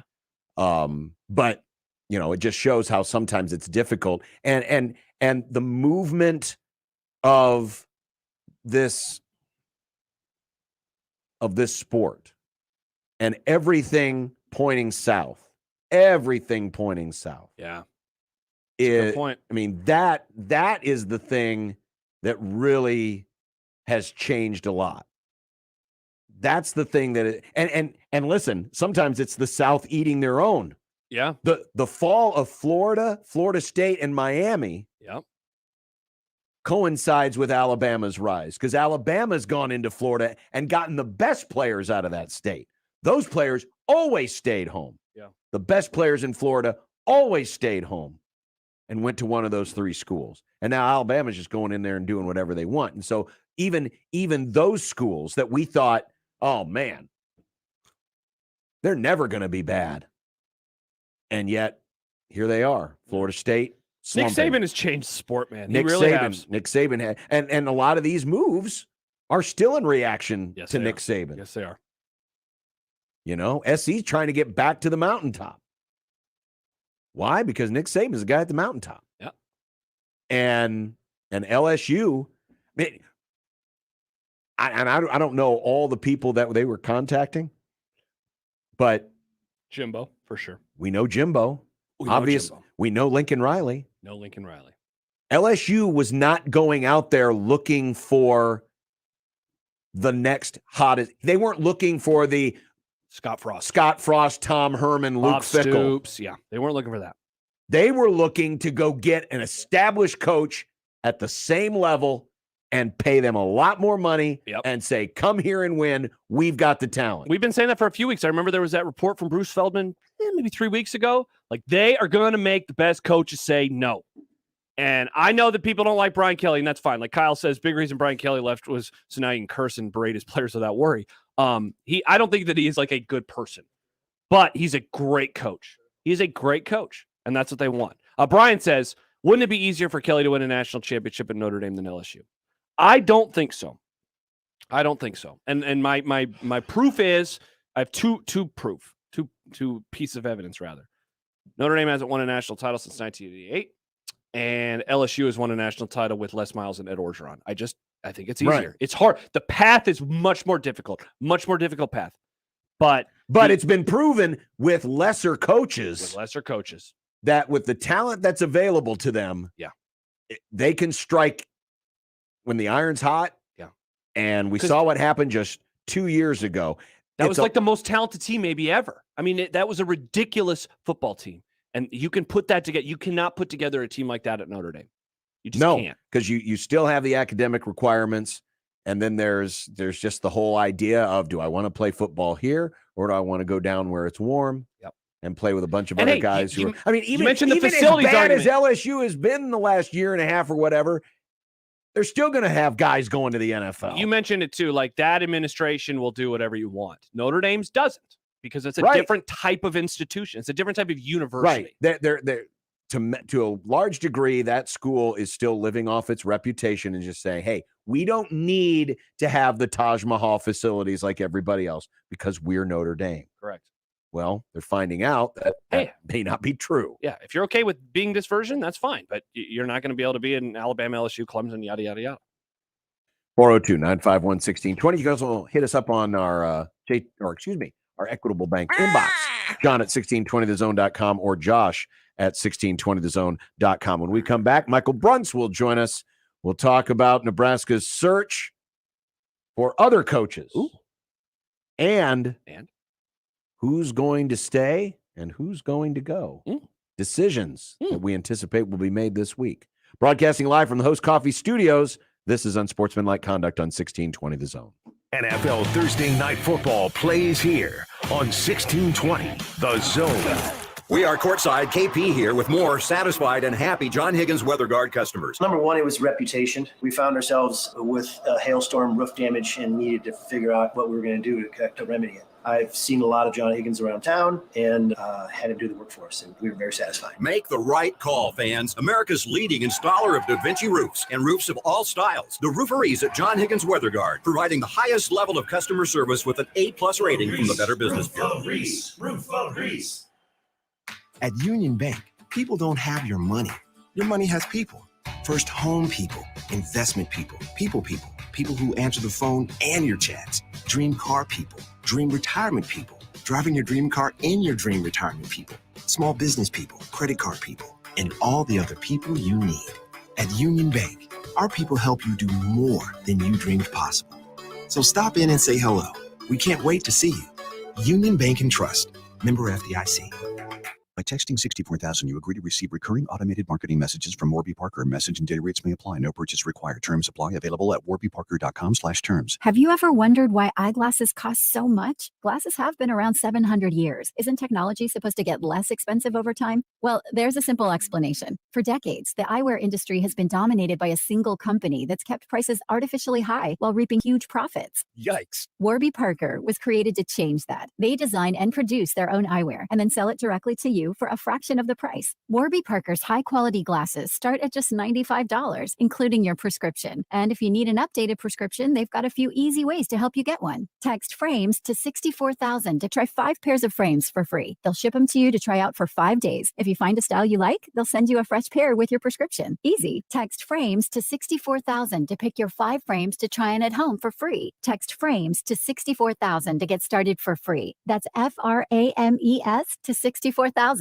It's beginning to look like a safe Christmas. Frontier Justice is fully stocked with gifts for mom, the kids, the dog, and of course, dad. Membership is the gift that gives all year long. No initiation fees, free range time for 365 days for you and a guest. Pair membership with a class, and your family will be ready to make the memories of a lifetime. The boutique offers a unique set of gift ideas for everyone. Frontier Justice, 82nd and Center. Online at frontier-justice.com. Faith, family, and freedom with Frontier Justice. Hello, this is Discover, and we take customer service very seriously. We know that if you have a question or concern about your credit card, that's a serious matter, and you need to talk to a real person about it. So we offer around-the-clock access to seriously talented representatives in the USA. Again, it's a serious endeavor. The only funny thing about it is Bob. If you call us and Bob answers, you're in for a treat. Get 100% US-based customer service and talk to a real person day or night. Discover. Exceptionally common sense. Today is Giving Tuesday. Today is the day to prove the power of the Metro. Be counted among those who are giving back for Giving Tuesday and give all you can. Give now to hundreds of local nonprofits, all in one stop at shareomaha.org. Locally, Giving Tuesday is powered by Share Omaha, with support from Core Bank for Giving Tuesday 402 and TS Bank for Giving Tuesday 712 at shareomaha.org. 1620 The Zone's Unsportsmanlike Conduct is brought to you by Union Bank and Trust. Now back to the program. Here's a story of a man named Brunsey who covers Husker sports, boys and girls, like football and basketball, even weightlifting, like front squats and curls. Then one day, good old Brunsey called a talk show, and acting on what they thought was a hunch, John and Josh wanted to start a family. And now we get to talk to Michael Bruntz. It's Michael Bruntz. Michael Brunts. Now we get to talk to Michael Brunts. On the Lanahaw Nurseries hotline. Good afternoon, Brunsey. What's up, guys? Yo! What are you, Hacksaw Jim Duggan Just saying over hello. there? Just saying hello. I love talking to my friend Michael Brunts, Husker That was a 24/7 good Sports. hacksaw Jim Duggan. It was. I don't get the wrestling references. He was the guy who Do you carried have a a 2x4. Yeah, he carried a 2x4 and Not an a American flag, and he would always go, ho! Nice. Look at me being a wrestling guy. You He'd are. give like a thumbs up too, wouldn't he? Yeah, big thumbs up. Yeah. Yeah, he had a kind of a big thumbs up pot guy. belly, a huge beard. Oh, nice. Very fun. Much better looking than you, though. Oh, come on. As the people can see. Yeah, bing we're bong. on 1620 The Zone TV. On 1620 The Zone TV. Don't worry, Brunts, you're not like visually on We 16. should, Brunts, how would you feel in the future if when you are on the air with us, if we had a little a picture of you that was like Michael Brunts on the phone, like on ESPN, and like Adam Schefter on the phone. We had a picture of you, Well, that Brunts. would look stupid to have an Adam Schefter picture while No, Michael it's a Bruns is Brunts on. picture. This guy isn't talking about the NFL at all. People would be very confused. Very confused. He's just whining about the Broncos. He's just whining about the Broncos, much like I'm whining about the Dallas Cowboys these days. Yeah. Yeah, you can have Von Miller back if you want because he's not doing us any good right now. No take backsies. Dang it. There are so many things moving around in college football, and we spent a lot of the program so far talking about Brian Kelly and the big moves Lincoln that are Riley. happening. But are we hearing anything yet about maybe people snooping around Nebraska's defensive assistants right now? Because with new coaches comes new coaching staffs, and well, the way Nebraska's defense performed this year, you do wonder if Chenander or Fisher or Tuioti might get some looks. Yeah, I'm kind of curious to see, once the dust settles just a little bit more, if that starts happening. I mean, obviously, Travis Fisher has had his list of suitors the last couple off season. Actually, usually after the second signing day is when that's taken place with him. But that's something you have to kind of be on the defensive about if you're Scott Frost, and that group had the kind of year that they did. I mean, and especially for somebody like Fisher, who has a very kind of specific recruiting area that might be worthwhile to some of these new coaches. I mean, that's definitely something we're going to have to watch over the next few days and week or so as they fill out staff. But nothing solid out there right now that at least I'm aware of. But definitely that group, I think it is deserving of attention for what they did. And, also, you've got some sneaky good recruiters on that side of the ball as well. I mean, like I said, Fisher in Florida, Tuioti on the West Coast, and also with a lot of the Poly players. And Eric Chenander's kind of an interesting one, too. I mean,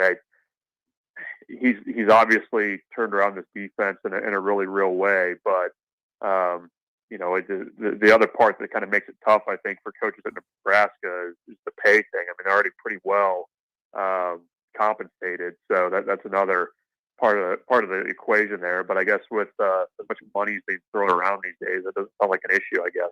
Brunts, looking at the offensive side of the ball, what do we know, do you think, right now with either who they're targeting or perhaps who could be closing the deal soon, and perhaps what are the unknowns right now? I mean, Mickey Joseph, it seems like if he's not going to end up being the wide receivers coach and or recruiting coordinator, or I guess and the recruiting coordinator, I think that a lot of us would be stunned. But outside of him, it doesn't seem like anybody, in particular the offensive coordinator job, is locked down. What have you heard? What do you know at this point in time?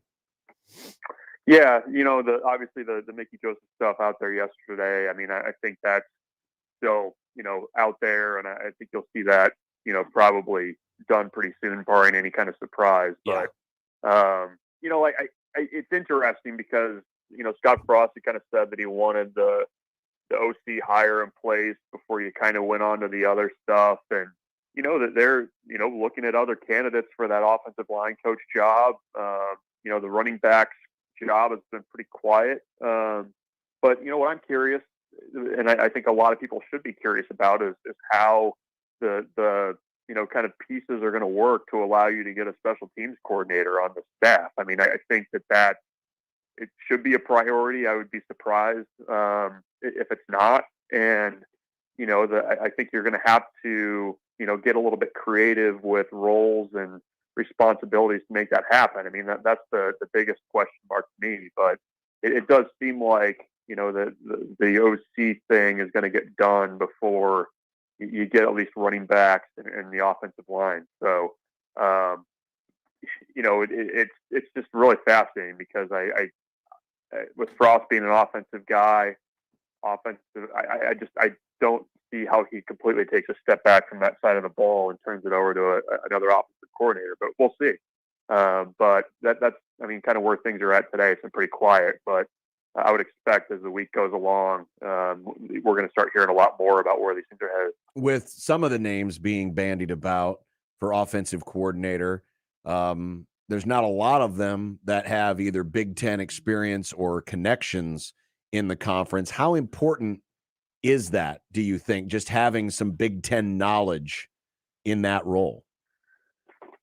Yeah, I think it's helpful. I think whatever my take is that the offense is going to kind of be a melding of whatever, what Nebraska's kind of done in the past and probably whatever that new offensive coordinator has done in the past too. I think, any offensive coordinator should be able to see that, in the Big Ten, you have to be able to run the ball with your running backs. There's just no way around that. And I think the last 4 years of Nebraska football have shown that you have to be able to do that. So, you need somebody that can do that and kind of scheme things up to where you can actually move the ball with your running backs with consistency. I think that's, I don't know that you necessarily need Big Ten experience to do that, but certainly some self-awareness to know that you need to, that's really, I think, what's missing in Nebraska's offense is a reliable running game where you're not having to have your quarterback carry the ball 20 times a game. So,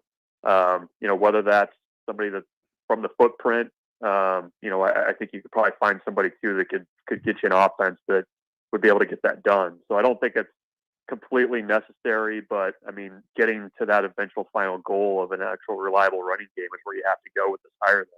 Bruns, speaking of next year, the potential of Logan Smothers, what are the pros and cons of him given what you saw versus Iowa on Friday? Well, I think you saw, a quarterback that's, pretty comfortable, running the offense. I think that he didn't look too odd by the moment. And, he had the late issues with turnovers, the fumble and the interception. But, I thought he played well enough for Nebraska to win. I guess it's kind of like every game this year where if we're just a little bit better on special teams, a little bit better on offense, you probably, walk out of there with a win. But, I don't know that what I saw on Friday necessarily changes my opinion that you're going to have to go hard after a quarterback in the portal to find somebody that can give you immediate competition in the spring, regardless of whether AJ Martinez is there or not. And, Logan Smothers is going to be a competitor in that competition, but, I really think Nebraska is going to have to, look long and hard in the portal to find somebody that can come in and help them right away in 2022, or at least really, really push the guys who are on the roster right now.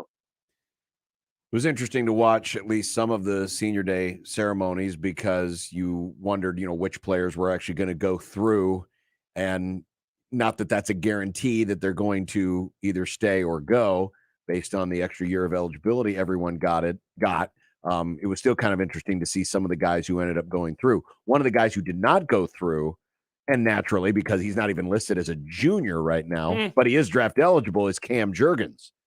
Could Cam Jurgens, what do you think of Cam Jurgens? Is there a chance he could end up opting for the NFL? Yeah, he's got an interesting decision in front of him. He's played a lot of football. He also, has struggled at times. I thought he was, certainly this was his best year of football. He's played at Nebraska. He finally got the snap issues under control. he's got kind of the injury history as well that I think probably weighs into that decision a little bit more too. But he to me seems like a guy that would really benefit from coming back, putting together another solid year, and and then going out and chasing the NFL after next season. I would be curious. I'm sure that another factor for him is the next offensive line coach and how they mesh and that kind of thing. But I think there's a decision to be made there. I also think that just in terms of draft stock, he really would benefit from a little bit more consistency, a little bit more consistency on tape. I think that's probably, I would expect him back. I'd be surprised if he left, but I think there is a decision to be made there. It's a little to me almost kind of like Cam Taylor-Britt's decision last year, a little bit. But I was actually just thinking today, it seems like Cam Jurgens has been linked to Nebraska for about 2 decades now, considering he committed so early in his career, high school career. But I do think there's a decision for him to make. I do think he would also benefit from coming back, though. Bruns, I got a baseball question for you. And wait, what? We're not talking college. What do you think? Just skip past basketball. What do you think about playing NC State? What do you think about the expanded playoffs idea for your national pastime, your America's pastime? What's the expanded playoff? 14 teams. 14 teams, and the 3 division winners in each league would be joined by 4 wild cards, and they would pick who they want to play. Oh, God. I don't know. What is this, the Royal Rumble? Why don't they just have each team come out every 2 minutes? Yeah, it's oh my God, it's the Angels music. I don't know. I mean, it's just baseball tries so hard, and they fall so short on stuff like that. Like, I'm okay with the way it is now. I don't think we need to expand it a ton. I mean, I think already as it is now, you kind of have lost the drama of the late season stuff, and I feel like that just needlessly complicates things. Is it a Rob Manfred idea? That seems like a Manfred idea. He's almost doesn't have very many good ones. Yeah. It probably is. It's all about the collective bargaining agreement and getting more teams in and blah blah blah this and blah blah blah that. And you have no idea. I hate these gimmicks. I just hate them. I did want to ask a basketball question. Feel free. Yeah, shooty hoops. Because they are playing NC State on Wednesday night. Awesome. They are. Yeah. Biggest difference in Nebraska ball now versus after they lost to Creighton? Well, Alonzo Verge seems to be figuring it out, and that's really important for them. I mean, if you kind of use that Creighton loss as your point of reference, I mean, he's been really good since then. Obviously, the competition maybe hasn't been as steep, but I think that Creighton game was kind of an eye opener for him in what that role needs to actually look like. I've been pretty impressed with him and the self-awareness that he's had in interviews and stuff like that, to kind of know that he needs to take a step back at times and create for other players. And I think that's been, to me, the biggest change is that, in order for Fred Hoiberg's offense to work, you need good guard play to set guys up. I think Verge has been very good with Derek Walker on the pick and roll. I think Derek Walker's shooting like 85% on the season or something like that. But, that to me has been the biggest change. We'll see if that kind of continues again once they start getting into the stretch of games and the 2 games in the Big Ten. But I just think him kind of grasping things and kind of embracing that role has probably been the biggest boost for Nebraska in these last few games after that Creighton loss. Michael Bruns, Husker 24/7. Brunsy, as always, thank you very much for the time. We'll let you get back to chasing, plain tail fin numbers. Oh, wait, no, Nebraska's not in that part. Well, I guess assistants can do that too. Yeah, it's not like they're going to bring the assistants in on covered wagons. They might, though. Be a good way to sneak them by. You couldn't track them, that's for sure. So that's good. Great. Wait a point, minute. If you saw a random covered wagon moving up Highway 77. Hey, that's the new OC. It's that Corn guy. Yes. Hey, do you want the new OC to have the last name Corn? Like, or are you out on that because the puns would just be too annoying? Oh, it would be maddening Yeah. But It'd be funny though. We literally have a bumper sticker hashtag Scoffraw. I mean, we've got a coach whose name is Frost. I know, but and the all guy's the name bad is Corn, t-shirts. but with the K. So think about it. We can make a lot of 90s band jokes too. It is like the band. People forget. every week you'd have like a opposing team media making corn jokes in the Yeah. previews. It would be. It's a net negative. I think I agree. It's a net negative. Yeah. Yeah, the guy could end up being the next offensive genius, but Nebraska didn't hire him because his name's Corn. Ah! I hear he's a real freak on the leash. Thanks, Michael. Bye, Bruns. Thanks, guys. Was that a Corn reference? The band? It was. Yeah, I don't Probably listen. their most well-known song, Josh. Don't listen to Corn there, Nick. Never really did. It was a very good joke, and I'm sad that you don't know enough about music to I'm get guessing 2 people laughed. 2 people. I don't think our audience were big Corn guys. Probably I'm not. guessing. I don't think that Venn diagram is a circle. Probably not. No. I'm not 100% sure on that. Corn. I'm going to try something here. What are you trying now? What are you doing? I better not. What are you doing? Well, I was going to share something because we got a nice screenshot here. Yeah, here we go. Shane sent us this internet meme. I had forgotten Internet about meme. It's an internet meme. It's just a picture. It's a very ugly picture. It is. I looked hideous. I looked like a moron back then. What do you mean looked? Hey! Hey! But it's the opinion that's the Hey, worst. I've changed the opinion though. I had a burger the other night with the egg on it, soft yolk, yum yum yum yum yum. It was delicious, delicious. Look at this tweet from Husker follower. It's so true. Improve your look in 2 simple steps by Josh Peterson. Run more, grow beard. It's amazing how much a beard can change the look of a man. How do you explain that ugly hat of yours? Oh, come on now. Hey-o. Shafe said I looked like I was 19. All right, no more pictures of me a few years ago. Nobody wants to see those pictures. No. I kind of want to see him. Jed says, I got the freak on a leash joke from Nick, and it wasn't funny. Thank you, Jed. Now that was funny. Kendall says, big corn guy here, by the way. And then Zach says, such a bad joke, ... awful, ... See, So I there you don't go. care if people don't like it if they get it, but it makes me sad that you don't get it. I need you But to I didn't listen appreciate to it. corn. You don't have to listen to You don't corn to listen know to the corn, name you of a eat it. song. I eat corn. I love corn. John, some butter in there, salt, pepper. Do you like corn? Really? Oh, yeah. What? Who doesn't like corn? Oh, you're the same person. You don't like turkey. You don't like this. You don't like Turkey's that. fine. It's just not like it shouldn't be our holiday food. That's my argument. Turkey's fine. I don't loathe it. I just don't want to eat it on Thanksgiving. I love corn. Even though that's the day you're supposed to eat. People forget that corn is actually not a vegetable. It's a grain. It's a grain. Big Hey, grain guy. You know what time it is? What time? Is it time for corn? No, it's time to take a drink.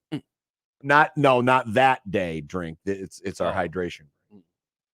Ooh, that water, tasty. Cold.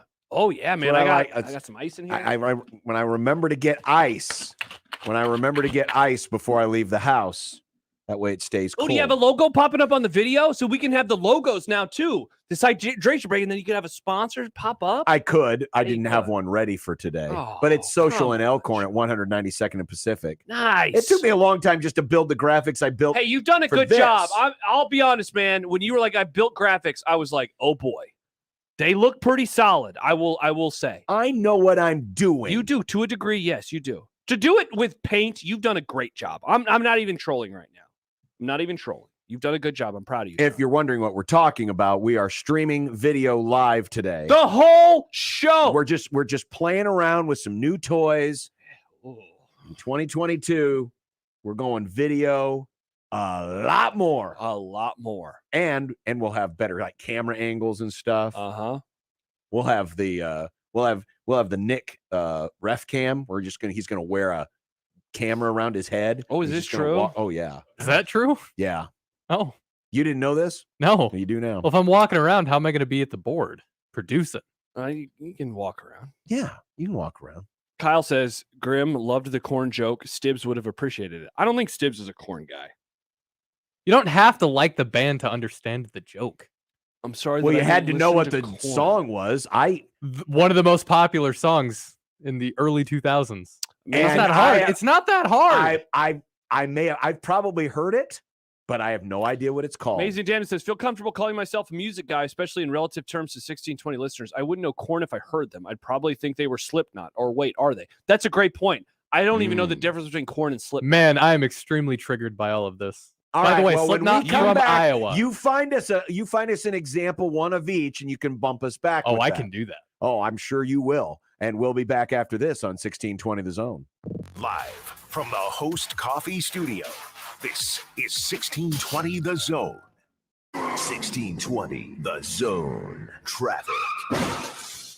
From the Burton AC Heating, Plumbing, and Airtime Saving Traffic Center, heads up an earlier crash on the 680 exit ramp to Maple Street. It's still causing a few delays through there. A crash at 132nd and Q is also slowing things down. Getting reports of delays on 144th for both directions around Industrial Road. And then also a heads up of delays for both directions on L Street between 36th and the JFK. I'm Mike Neville. This time-saving traffic is brought to you by the Nebraska Lottery. Play Grandma Got Run Over by a Reindeer, the holiday music classic that's now a fun $5 scratch ticket from the Nebraska Lottery. With a $50,000 top prize, it makes a great stocking stuffer. Top prize odds 1 in 104,000. Email the Gary Sharp Show on the Equitable Bank inbox with whatever is on your mind. From Huskers to Mavericks to Jays to Bragg to Bitch, the Zone inbox is brought to you by Equitable Bank, where they take banking personally. We want to hear from you, so right now, drop us a line in the Equitable Bank Zone inbox. Trees, supplying oxygen, providing shelter, and reducing pollution. They're a symbol for life. Lanahaw Nurseries is the metro area's premier homegrown tree source. Leave a legacy that matters. Rooted in quality, unmatched value. Lanahaw Nurseries, 192nd and Center. Today is Giving Tuesday. Today is the day to prove the power of the Metro. Be counted among those who are giving back for Giving Tuesday, and give all you can. Give now to hundreds of local nonprofits, all in one stop at shareomaha.org. Locally, Giving Tuesday is powered by Share Omaha, with support from Core Bank for Giving Tuesday 402 and TS Bank for Giving Tuesday 712 at shareomaha.org. Turn every Tuesday into payday with TNT Tuesdays on FanDuel Sportsbook. It doesn't matter if you win or lose. FanDuel is going to give all customers $10 back every Tuesday. Just bet a $10 more same-game parlay on any NBA on TNT game. You can combine the money line, the point spread, player props. You can do it all into one wager. So many NBA market options with FanDuel Sportsbook. Hey, just choose your favorite player, your favorite team. It's the perfect way to turn a small bet into a big-time score. And win or lose, you're guaranteed to get $10 added to your account.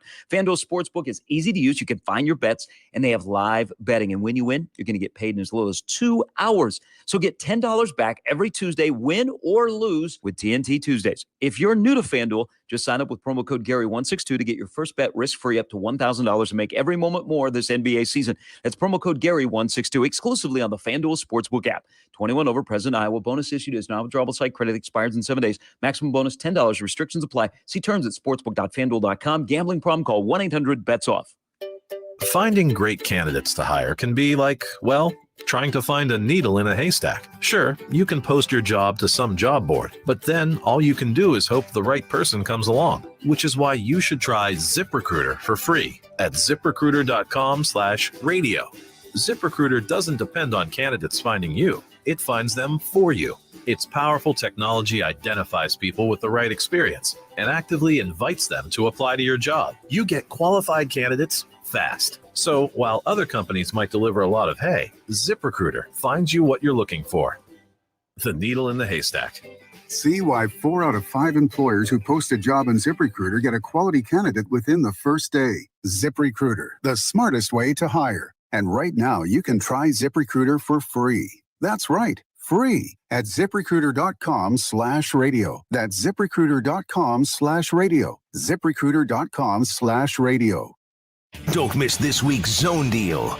This week's half-off deal is $50 worth of vouchers to Le Voltaire French Restaurant for only $25. Le Voltaire Pepperwood Village is a locally owned, unpretentious French restaurant serving down-home cooking with an extensive wine list and great handcrafted cocktails for decades. Whether dining with friends, clients, or that special someone, Le Voltaire will make you feel right at home. Zone Deals go fast. 9 a.m. Friday, 1620thezone.com.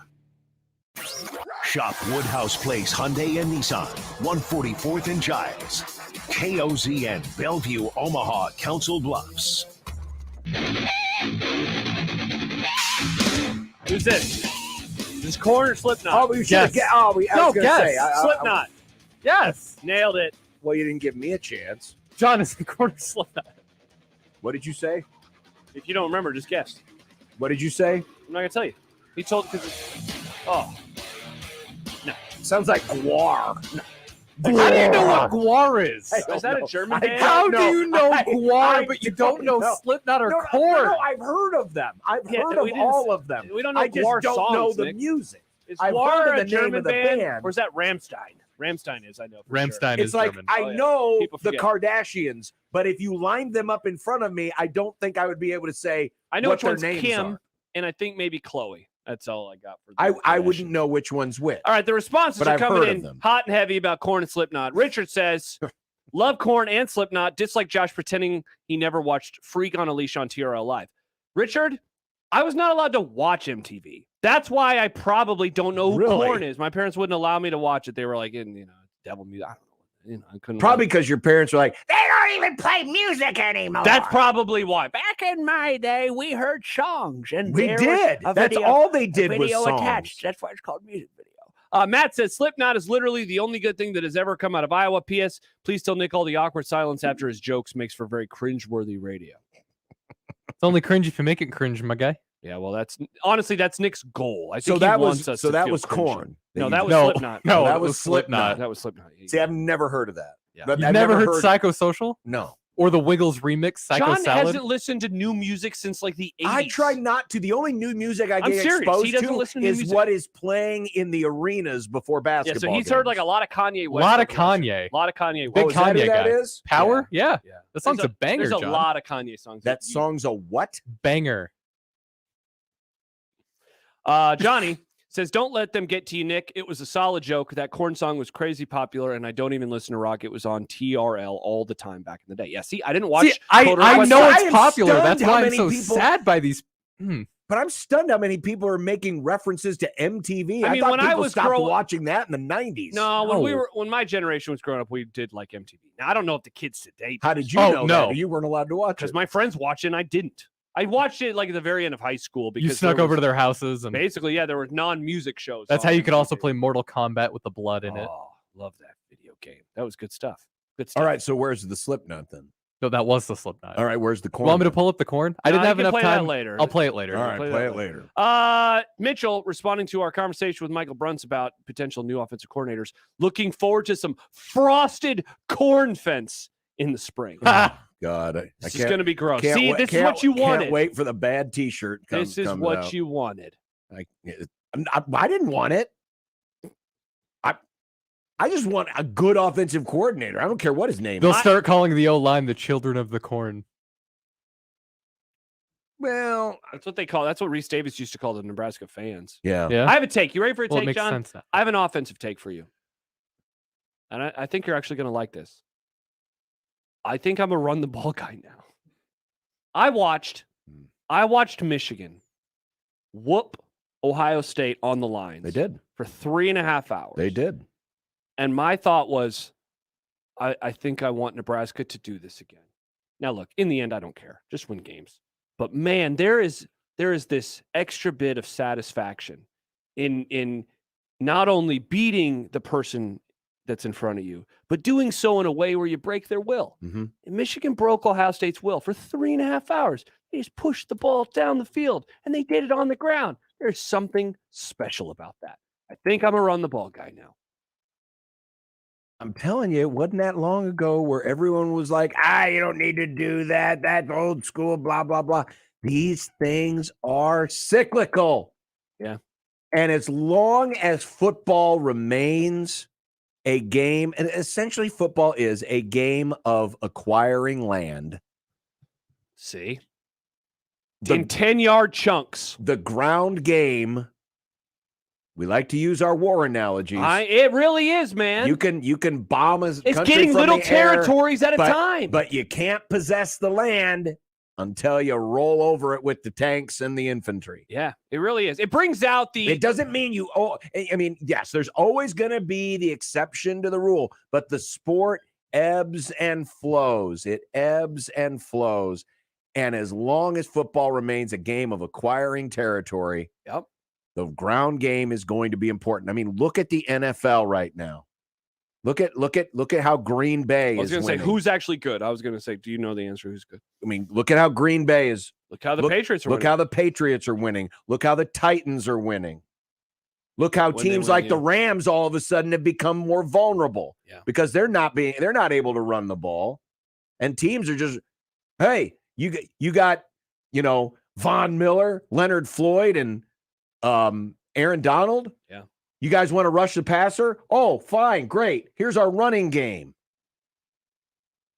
and people will adjust, and it'll go back and forth, but there's always got to be an element of being able to run the ball, because in those situations, especially if you're going to be playing so many close games, and Nebraska, yes, there's that damn word again, but as long as Nebraska's going to be playing these hard-fought close games, more often than not, the team that is able to run the ball the most efficient when it matters is going to win the game. That's how Michigan ended their losing streak to Ohio State. I like how T puts it. Football is a game of large men moving other large men against their will.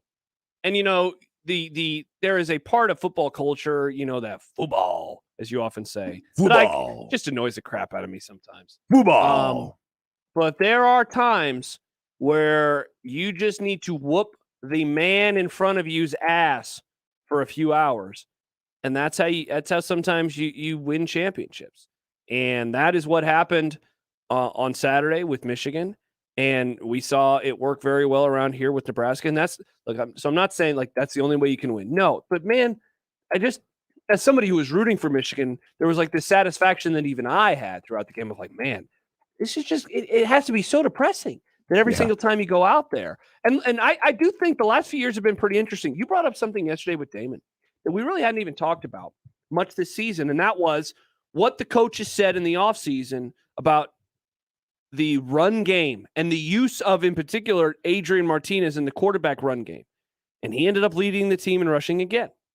And they have built this offense. Nebraska has built this offense the last 4 seasons around the quarterback. And the quarterback has been, for the most part, one guy, and that's Adrian Martinez. And it hasn't worked. It has not worked. And you wonder as they go through whatever shift they're about to go through, maybe it's Mr. Korn who's going to be the OC, maybe it's going to be somebody else, as they bring in that person and that person has an idea for what the offense can be. I do hope that it is not built around the quarterback anymore to the degree in which it has been the last few years, because I think it's too hard. Unless you have a Trevor Lawrence, Justin Fields type guy, and those are just the two that popped in my head recently. I think it's going to, Vince Young, I think it's going to be very difficult. Because I don't think Nebraska can get those quarterbacks. So I think they got to build it around something else. And what I would want them to build it around, now it requires something that they haven't done very well, and that's development. It would be the offensive line and the running game. And I don't need them to even have a bell cow back, but backs that they could, 2 guys, 3 guys that they can say, we're giving you the ball. Michigan, they have a guy, but they have some other dudes too that they can rely on. Well, you got Haskins, and then Corum is the switch-up guy. Yeah. I mean, those are the two main guys, and Nebraska unfortunately hasn't been able to find a guy. Yeah. Or if they do, it's in fits and spurts, and then the next week he disappears and ends up on the milk carton, or maybe gets hurt or whatever. And yes, Nebraska's quarterbacks ran the ball a fair amount back in the glory days, but the lion's share of the carries went to the running backs. The lion's share of the carries went to the running backs. Yeah. Tommy Frazier didn't run it as many times. Yeah, seriously. I think people would be surprised at how few carries he actually had. Same with Frost. It was Crouch. It started to get a lot more quarterback run heavy, but he ended up being the best guy with the ball in his hand on the team. And that was in part one of the reasons why that team wasn't able to go further than it did. Not that Darren Diedrich was a bad running back, but he wasn't as accomplished as some of the other great runners that Nebraska's had. And of course, the 95 team was blessed with, I've said it many times.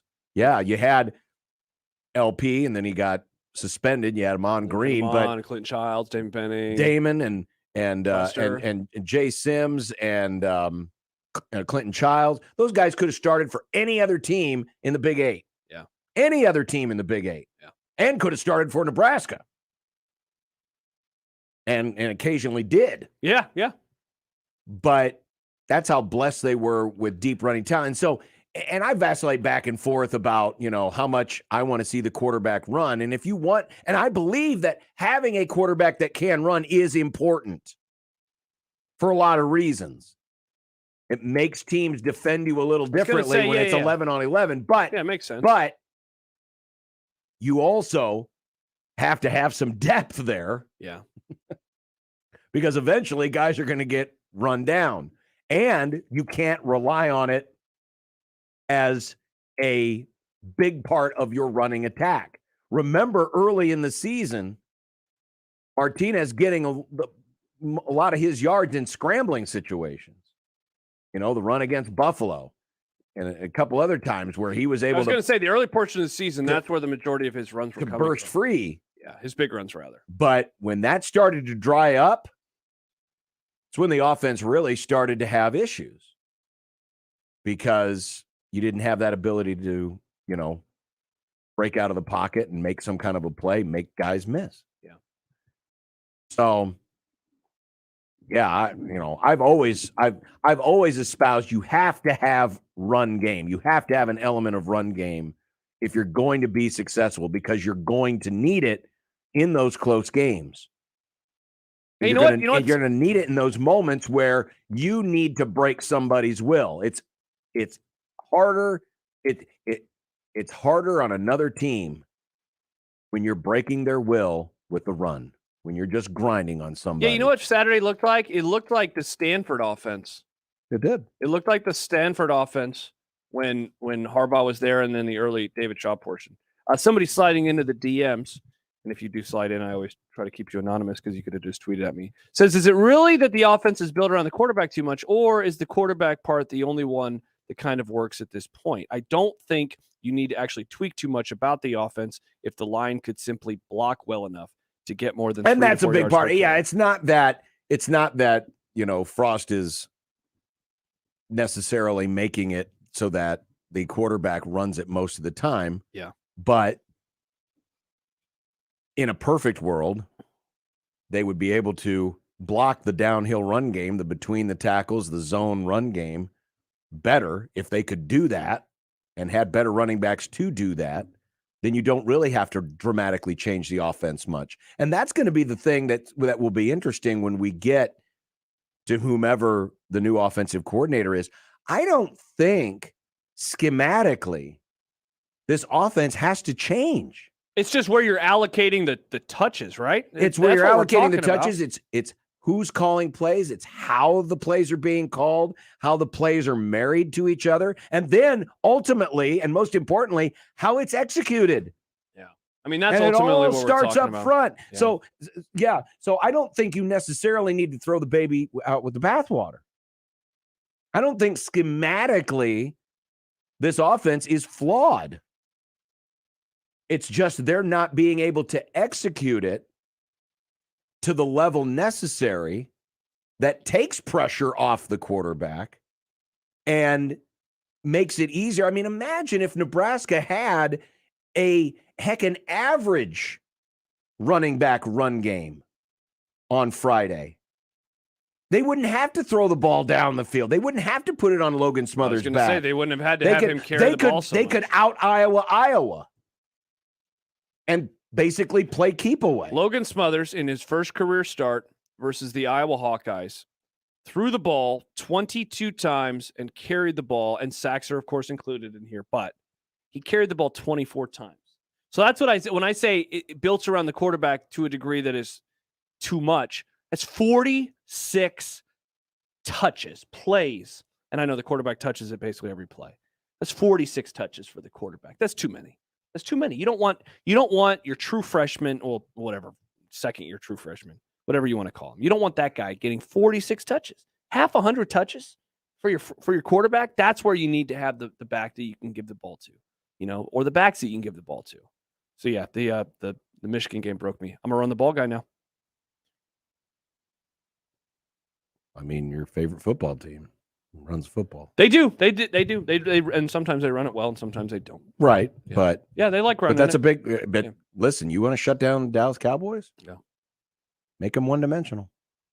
Yeah. Well, yeah. They haven't been able to run the ball lately as well, and it has resulted in losses. Sure. It has resulted in losses. Adam says, O-line, running backs, and elite special teams. It's not hard. Now, that's certainly easier said than done, but yeah, I mean, those are three really good proponents to an offense that I would, like to watch. Still to come, we've got our college football hot take market. Yeah. Which includes our penultimate college football playoff rankings.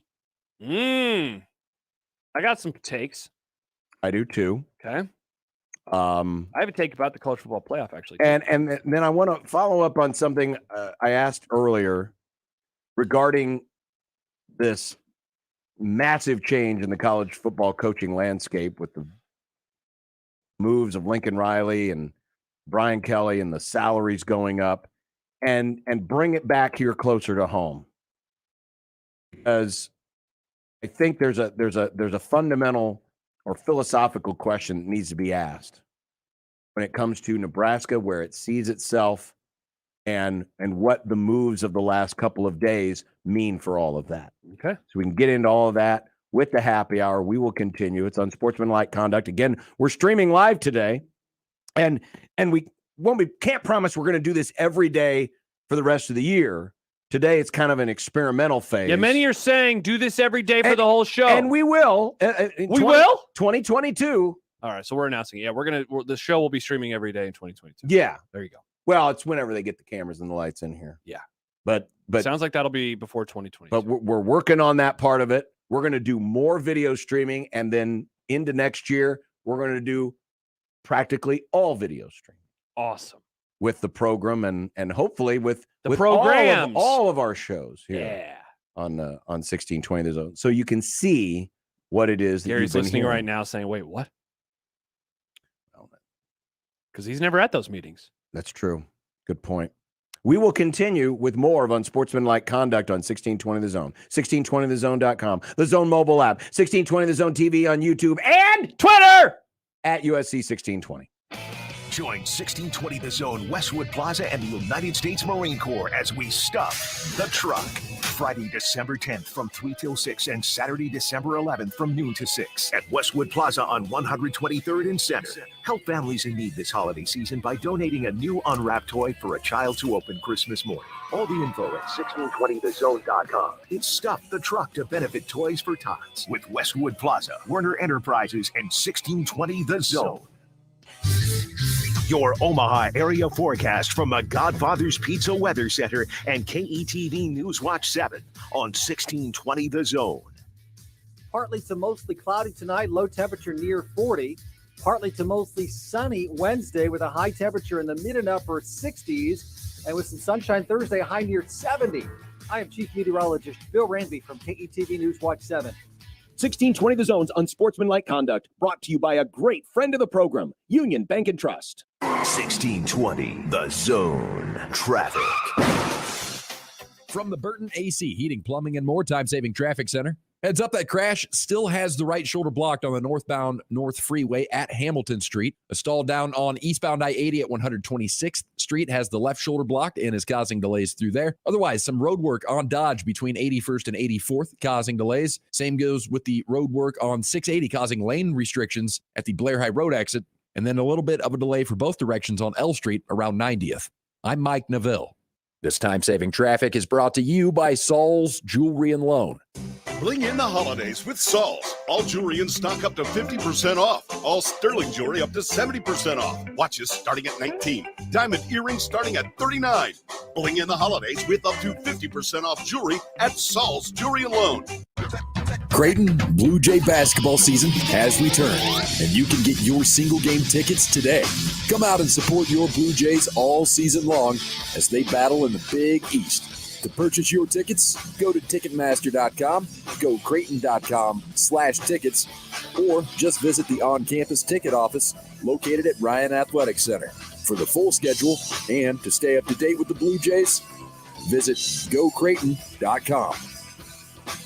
Guys, let's face it, there is a time when you just need to get out of the house, to have your own place, to be with the guys, or just a quiet, relaxing place for yourself. Well, Hearth Cigars and Pipes Lounge hears you loud and clear. Settle in. Escape to Hearth Cigars and Pipes Lounge for an incredible selection plus premium cocktails, a knowledgeable, friendly staff, state-of-the-art humidor, and incredible lounge. Hearth Cigars and Pipes Lounge, just off I-680 at 48th Street next to Covey's. Hi guys, it's Andrew with Brookside Medical Clinic. Are you struggling with erectile dysfunction and sick of the pills? Well, we have a major medical advancement that has helped thousands of men. The WAVE technology at Brookside Medical was tested by Cambridge University and the Cleveland Clinic, and the results are in. It's proven to increase blood flow by repairing blood vessels. No pills and no side effects. If you're ready to put a stop to your ED by treating the root cause, call us now, and not only will the assessment and blood flow ultrasound be free, we'll also include something unique that produces immediate results in the bedroom. I don't think I've ever seen it fail. This is a $600 value, free to those that call in the next 2 minutes. 402-671-7777. That's 402-671-7777. Guys, put a stop to your erectile dysfunction and get your love life back. Call Brookside Medical Clinic now to qualify. 402-671-7777. Trees, supplying oxygen, providing shelter, and reducing pollution. They're a symbol for life. Lanahaw Nurseries is the metro area's premier homegrown tree source. Leave a legacy that matters. Rooted in quality, unmatched value. Lanahaw Nurseries, 192nd and Center. At Union Bank, people don't have your money. Your money has people. First home people, investment people, people who answer the phone and your chats. Dream car people, dream retirement people, driving your dream car in your dream retirement people. Small business people, credit card people, and all the other people you need. At Union Bank, our people help you do more than you dreamed possible. So stop in and say hello. We can't wait to see you. Union Bank and Trust. Member FDIC. Equitable Bank. We take banking personally. EquitableOnline.com. Make the right call, fans. The Rooferees at John Higgins Weather Guard.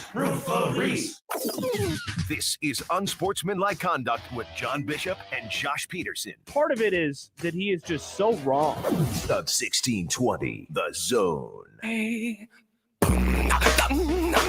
This is Corn? This is Corn. Taylor says, I hope we don't hire Willie Corn or whatever so we don't have to listen to Nick keep making terrible music lyric jokes. I'm always going to make bad music jokes. I was going to say, Taylor. That's not going to stop me. And I'm supposed to know what this is? Yeah, this is the song I'm supposed to know. I have never heard this in my life. Ever. Go! Oh, I know this song. Still don't recognize it. A really cool music video. Maybe not. Maybe I don't know. Yeah, I and I'm not saying it's bad. It's not great. You can say like it's not. I'm not. It's not my type of music. Yeah. Ha, Riley. How's Corn worse than I remembered? Great question. It's one of those bands we don't think about it when we're young. What's the style? Yeah, what new metal? It's new metal. Yeah. So it's rap and rock mixed together, like Linkin Park or Limp Bizkit. They were new metal. I was never a Limp Bizkit guy. I loved nobody should be. I love early Linkin Hollywood Park. Undead. R.I.P. Chester.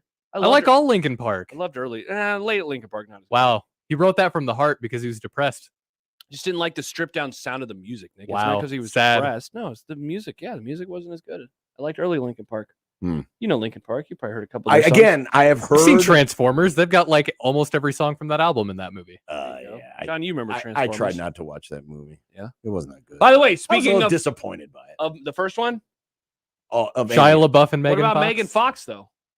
I mean, yeah, she's attractive, but there's attractive women in a lot of different movies. That's what I always say to you because you're like, oh man, this show, and I'm like, there's the whole internet out there. By the way, movies. Dune is the movie this week. Oh yeah, it's not on. John, I think today's the last day for HBO Max. No, are you serious? It's the end of November. Son of a. You had all week last week to watch it. I was busy. I was over it. I was 2 time zones away. After that, you had the holidays. You wanted to get away from your family. Wait, I didn't get away from my family. You could have. Well, I guess you're gonna have to see it in theaters or not participate again in the movie club. We can go to the theater together, John. You haven't seen it yet, Nick, either? Oh, you don't have HBO Max. I always forget about it. I've also been busy. I'm a busy boy. Busy? The last 2 weeks before Thanksgiving, yeah. Yeah. Well, what about last week? You were busy? Yeah. Oh. Okay. Well, cool. I look forward to talking about it with Just can't. Why are you acting like I'm not going to go watch it? I just said John and I can go. Okay, you guys go see it together. I'm not going. I'll get you some friesies at the theater. No, stop with this. And, Yummy, by the way, Greg and popcornsies. Lincoln pointed out something. Mr. Who shortens everything to bloobs and straubs. Hell Yet yeah. you make gloves into glovesies. You just No, not elongated. glovesies, glovies. Same thing. Also, Nick was you the one just who said elongated it. I love gloves and I love glovies. They're very comfy. Big fan of glovesies. Gotta have your I handsies hope, warm. I hope both your fingers freeze off. Warmsies. Jeez, John. It's called frostbite. That's not good. I learned about that as a kid. That's a theme that we haven't yet seen on a T-shirt regarding Scafra is frostbite. Ooh, that could be the end of the era. Why was that's not what I was implying? I thought that's no, that's not what I was implying. Frost bites the dust. Yeah. Oh, that could have been the name for Frosty Highlights. Frostbite? Frostbites. That's better. Oh, that's okay. Well, now we know what we're doing next season. And it's only But we can still 270 days away. But we can still keep the same theme music. I think we need to start doing a daily countdown.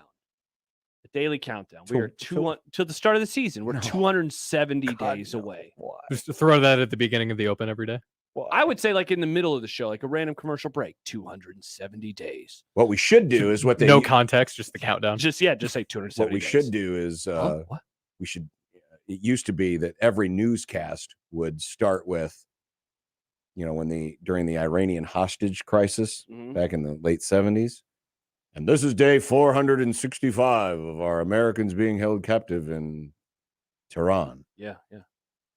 We could do our own. It's now been 10,412 days since Nebraska football last won a conference championship. Oh, I thought you were going to say since they were held hostage by Scott Frost. No, they're not being held hostage. I was going to say, let me do the Frost. quick math on when he got hired and how long. Can't keep getting away with it. You can't keep getting away with it. I like grass. Now, if they would get grass at Memorial Stadium, I might be willing to take back everything that I've said about making a coaching change. We were singing. I especially was singing the praises of Michigan just whooping Ohio State up and down the field, and it happened in the snow. The only negative. They're playing on plastic. They don't have real grass at the Big House anymore. And Nebraska hasn't had it since when? The 60s or was it the 50s? 1969. Nice. Man, that sucks. It looks so much better. So much better. So much better. No, I agree. I agree completely. Tonight, we've got Blue Jay basketball. Jays against North Dakota State. The Bison. Seems like every team Creighton plays is the opposite in terms of returning experience than the Jays are. Now, of course, I was going to say, because the Jays have no experience. It's pretty easy because Creighton is one of the least experienced teams coming back this season. But, yeah, North Dakota State returns over 90% of its production. And chances are it's going to be another close game, which will probably feature some massive comeback. Because literally, Jays have trailed in every game at halftime this season at home. Every game at home, they've trailed at halftime. Yeah, I know. I was thinking for my bet of the day about picking them to not cover in the Bison. Yeah, I think I might go with the Bison. Maybe even on the money line.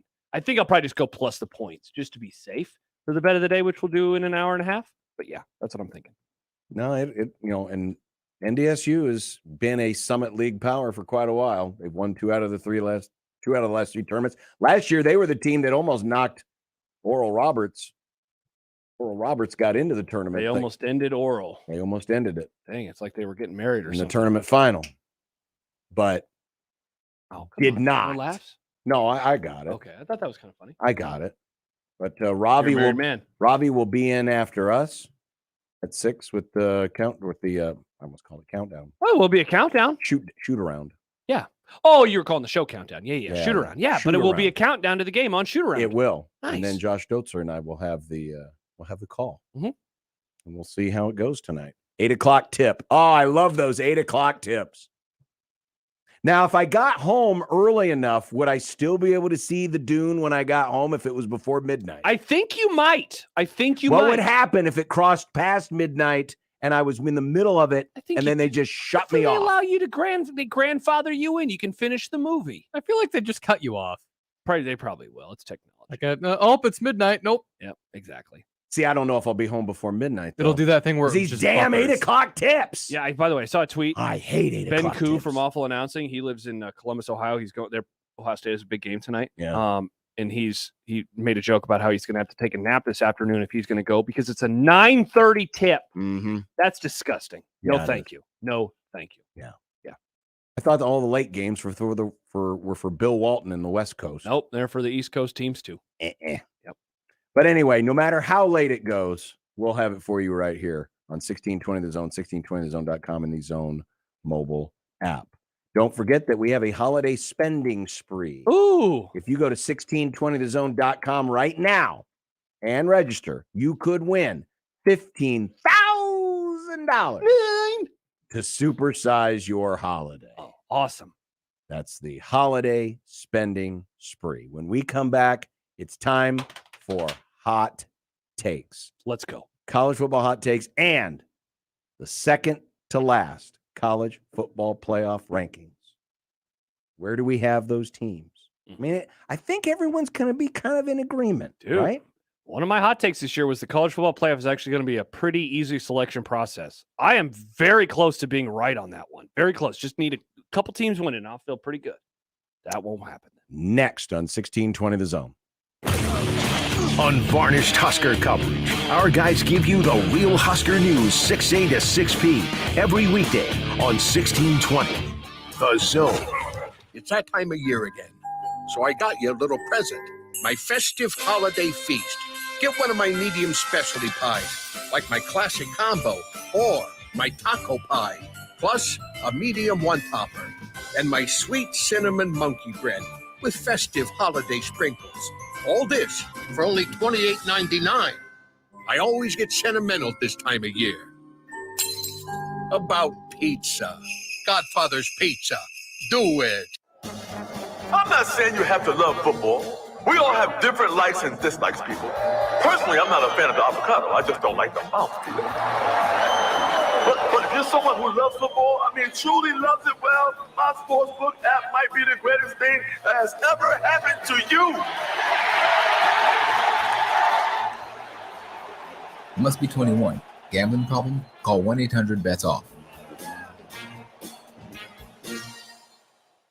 Oh, Sparky, I just can't get into the Christmas spirit this year. Well, Ellen, let's kick off our old-fashioned family Christmas by heading to Blitzen, Omaha's only full-on Christmas pop-up bar. In the heart of the Blackstone District, hidden under Blackstone Social. Blitzen, all Christmas cheer, all season long. Over-the-top holiday decor and our delicious Christmas cocktails. Blitzen, you'll have the happiest Christmas since Bing Crosby you know the rest. It all starts Friday, December 3rd and runs through the holiday season. Oh, Sparky.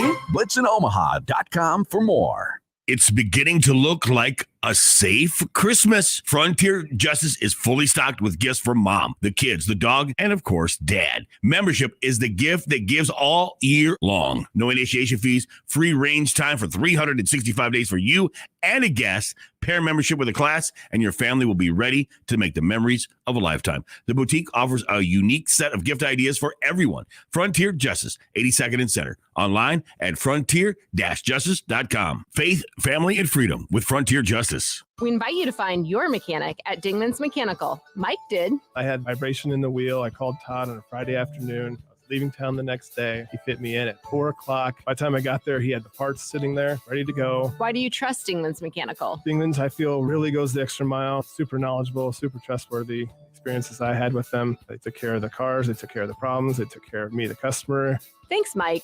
The next time you need mechanical service, visit us at Dingman's Mechanical Repair, dingmansmechanical.com. Let's face it, credit cards are pretty much a necessity. New tires for the car? Here's my card. I order takeout, use my card. And most of us just accept the high interest rates credit cards charge as a necessary evil. What are you going to do? Get a low fixed-rate credit card consolidation loan from Lightstream from $5,000 to $100,000 and pay off those credit card balances. Apply online, and you could get your money as soon as the day you apply. The average credit card company charges over 19% APR, but with Lightstream, you can get a fixed rate as low as 4.98% APR with autopay and excellent credit. Now I can pay off my high-interest credit cards and save money with a much lower rate. Apply today at lightstream.com/radio and get an additional interest rate discount. That's lightstream.com/radio. Lightstream.com/radio. Subject to credit approval. Rates range from 4.98% APR to 19.99% APR and include a 0.5% auto pay discount. Lowest rate requires excellent credit. Terms and conditions apply and offers are subject to change without notice. Visit lightstream.com/radio for more information. You give us 22 minutes, and we'll give you the sports world. Oh, hell, have our amplitude modulation streaming in your medulla all day. Be a 6A to 6P listener. Pledge your loyalty to your ever-loving pals, the boys of 1620 The Zone. 1620 The Zone's Unsportsmanlike Conduct is brought to you by Union Bank and Trust. Now, back to the program. So tonight, the penultimate college football playoff rankings. This is usually where the rubber meets the road. Who needs to win? Who needs help in order to get into the college football playoff? I don't think there's going to be any surprises tonight. Nope. It'll be Georgia 1, Michigan 2, Bama 3, Cincy 4, in my opinion. And that's exactly the order that I have. Yep. Now, probably Oklahoma State and then Notre Dame. How it lines up after that could be a little bit interesting because, and I say could be, because let's just say, for argument's sake, let's say Notre Dame is 5 and Oklahoma State is 6. Doesn't really matter, right? I don't think it matters because Oklahoma State's going to get another data point and they're going to go. And they're going to play a team that's hovering around. They're going to play a or team in that the could be in the 10. top 10. In fact, as I just go through my top 10, these would be my playoff rankings if I were sitting in the committee room eating the free finger sandwiches. Nice. And drinking the fruit punch. Nice. Georgia, Michigan, Alabama, Cincinnati, 1 through 4. Yep. Oklahoma State, Notre Dame. Yep. Ohio State. Yep. Michigan State. Oh. Baylor, Ole Miss. Oh, interesting. I think Michigan State has a very impressive win. They beat Michigan. They got blown out, though, John.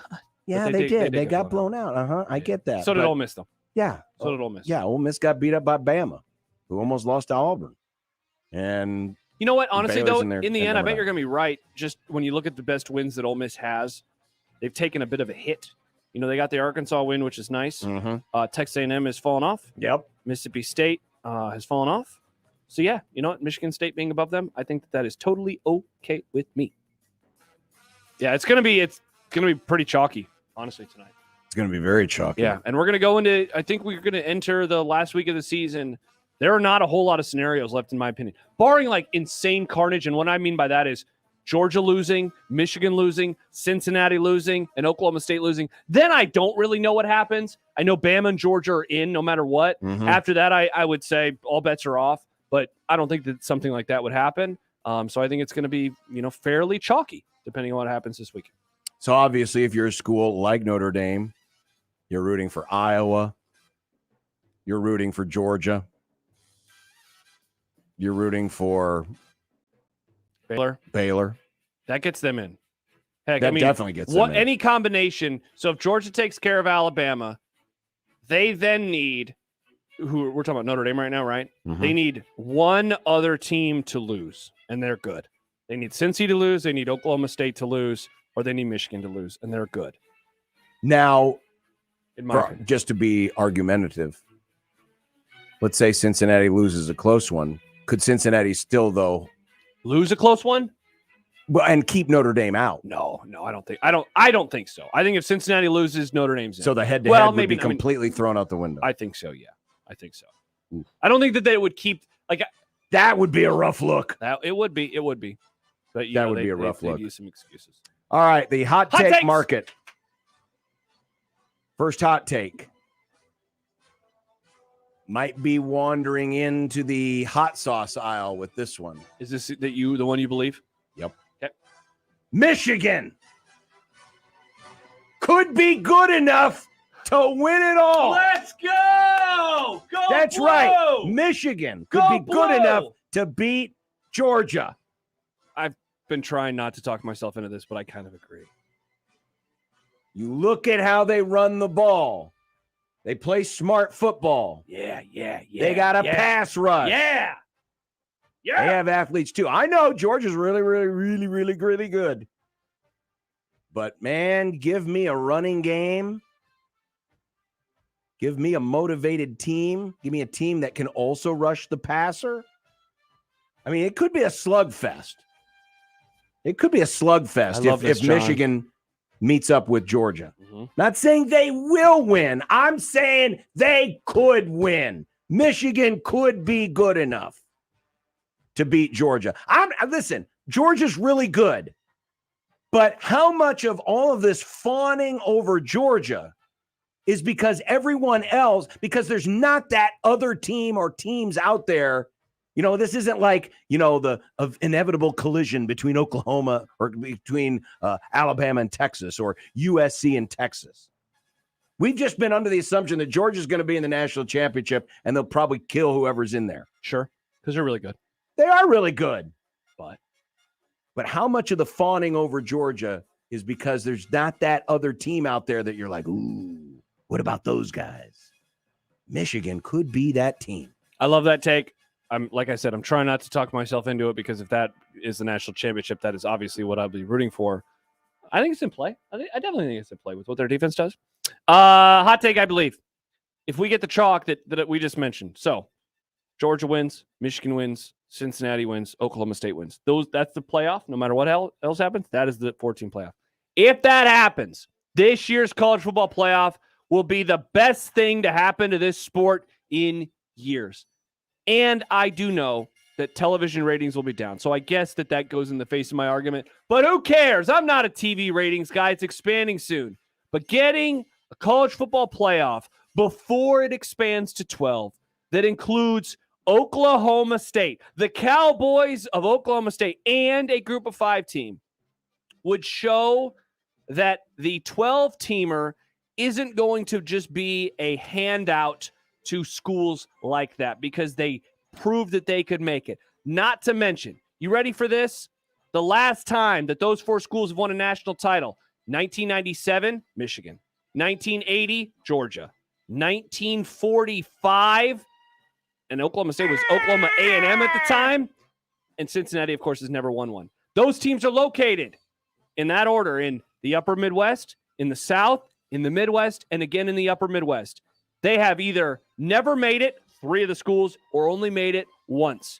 In the end, this season could be an aberration. But after what we have had in the last few years, to see this type of field, it would be so welcomed.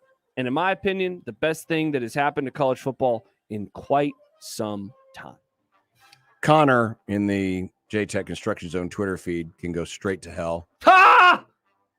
Says, I sound like Michigan Kevin. Ha! No, I do not sound anything like Michigan Kevin. Michigan Kevin is delusional. Wow. I'm not. Wow. Okay. I just think that Michigan could play with Georgia. They could. They could. You have any other hot takes? I have. Because I got one more. I have a hot take I can be talked into. Okay. That somebody is being poached from the NFL to return to either Oklahoma or Notre Dame. Oh. Or not return, but go to Oklahoma who would that or be? Notre Dame. Who Well, would that be? Herb is the most likely He denied candidate. it, John. He said, I'm not doing it. I'm building a culture. Urban Meyer is batting about 250 in terms of his word actually being his bond. That would be awesome if you went to Notre Dame. That'd be hilarious. Matt Rule. Can't rule him out. Nick loves that joke. I know Nick. He's giggling over there. But 3 other names. Okay. I'm always going to throw out Kellen Moore. Stop it. Because leave him alone. He could be one of those guys. Eric Bieniemy. If Eric Bieniemy is tired of pursuing an NFL gig, that's a possibility. And here's one for you. Brian Callahan.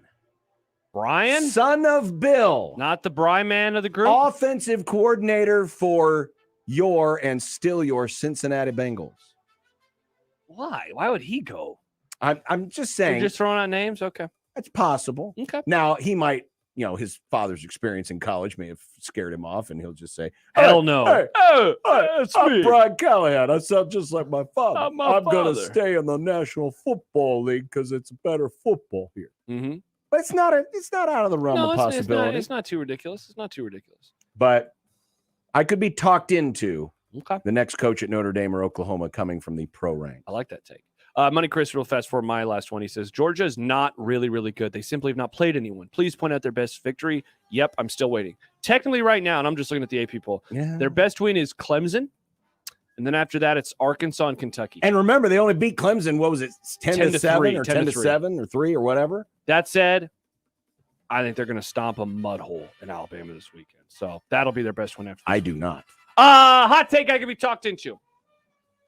The moves of this week and whatever else that follows, and I'm talking about the coaching moves, are going to shift the balance of power within the sport of college football. Lincoln Riley is one of the best coaches in the entire sport. Brian Kelly is one of the best coaches, period, in the entire sport. They are going to programs that have won national titles this century, 5 of them combined, by the way. But outside of 2019 have fallen, and that was LSU, they've fallen on tougher times as of late.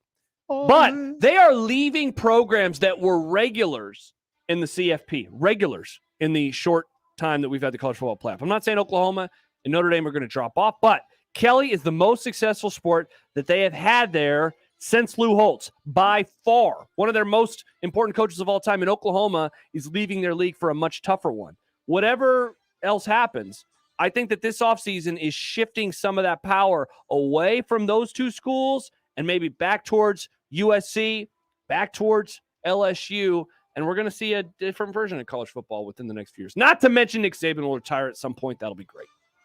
I do have one quick trip to the frozen food section. So, cold take. The next time Nebraska has to hire a head football coach, they will be paying $10 million a year. Dang, Lance Leipold, come on down. You're getting paid, my man. Which leads us into the happy hour. Are you going to say Scott Frost needs to be fired when we return? No. I'm not. You've already said it. Yeah, you've already said it. Old news. Check out the radio replay. Old news. But I am curious what all of this, the news of this week, means big picture. Yeah. For Nebraska football. That and more as we continue here on 1620 The Zone, 1620thezone.com, Zone mobile app, 1620 The Zone TV on YouTube, and our J-Tech Construction Zone Twitter feed at USC 1620, where we are video streaming live right here on 1620.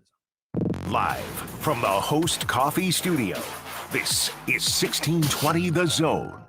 1620 The Zone. Traffic. From the Burton AC Heating, Plumbing, and More Time-Saving Traffic Center. A heads up, a stall still has the left shoulder blocked on eastbound I-80 at 126th Street. Getting reports of some road work causing delays on Dodge between 81st and 84th. Also road work causing lane restrictions on 680 at the Blair High Road exit. And then be ready for delays on Industrial Road for both directions around 144th and on westbound L Street right around 90th. I'm Mike Neville. This time-saving traffic is brought to you by Fernando's Omaha. The Mighty Margarita may visit other establishments, but its home is Fernando's. That's because Fernando's is the home of the $6 house margarita. Yeah! When the urge for a margarita strikes, go to where the margarita lives and get your Fernando's fix. Hello, this is Doug Nodgard with Equitable Bank. We are now open and ready to serve you at our second location at 202nd and Pacific. You may ask, why are we growing so fast? It's simple. With Equitable Bank, you get the best of both worlds. A great digital banking platform backed by our customer service. Once you bank with us, you'll never want to leave. When you're ready for a superior banking experience, give us a call at 402-827-8100. We'll answer on the first ring. Equitable Bank, we take banking personally. Member FDIC. Today is Giving Tuesday. Be counted among those who are giving back for Giving Tuesday and give all you can. Give now to hundreds of local nonprofits, all in one stop at shareomaha.org. The holidays come but once every year, and there's one promotion that you'll want to hear. Nebraska Lottery's Sleigh Full of Joy. To the nearest lottery retailer you want to deploy. Enter non-winning holiday scratch tickets, they say. Win thousands of dollars, enough to fill a large sleigh. 1,000, 3,000, 5,000 bucks you could win.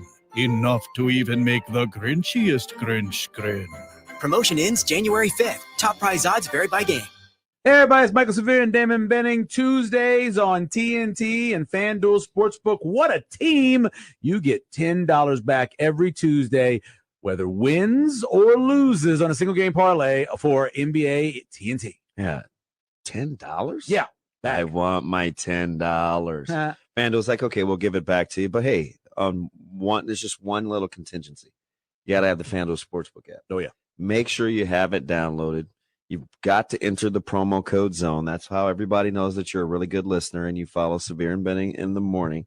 And FanDuel will take care of you. So many NBA market options, whether it's player point totals, rebounds, assists, team totals, it's all there. Put together your same game parlay. Any game, TNT. It's NBA, baby. You got to be over in Iowa, 21 and present. Bonus issues a non-withdrawable site credit expires in 7 days. Max bonus is $10. Restrictions apply. Go to the website, sportsbook.fanduel.com. Got any problem, call 1-800-BETS-OFF. Shop Woodhouse Place Hyundai and Nissan, 144th and Giles. KOZN, Bellevue, Omaha, Council Bluffs. It'd be nice to have a pro. Throw. It would be nice to have a pro. Throw. It would be nice to have a pro. Throw. It would be nice to have a pro. Throw. It would be nice to have a pro. Throw. It would be nice to have a pro. Throw. It would be nice to have a pro. Throw. It would be nice to have a pro. Throw. When you're gone. Happy hour is on the air.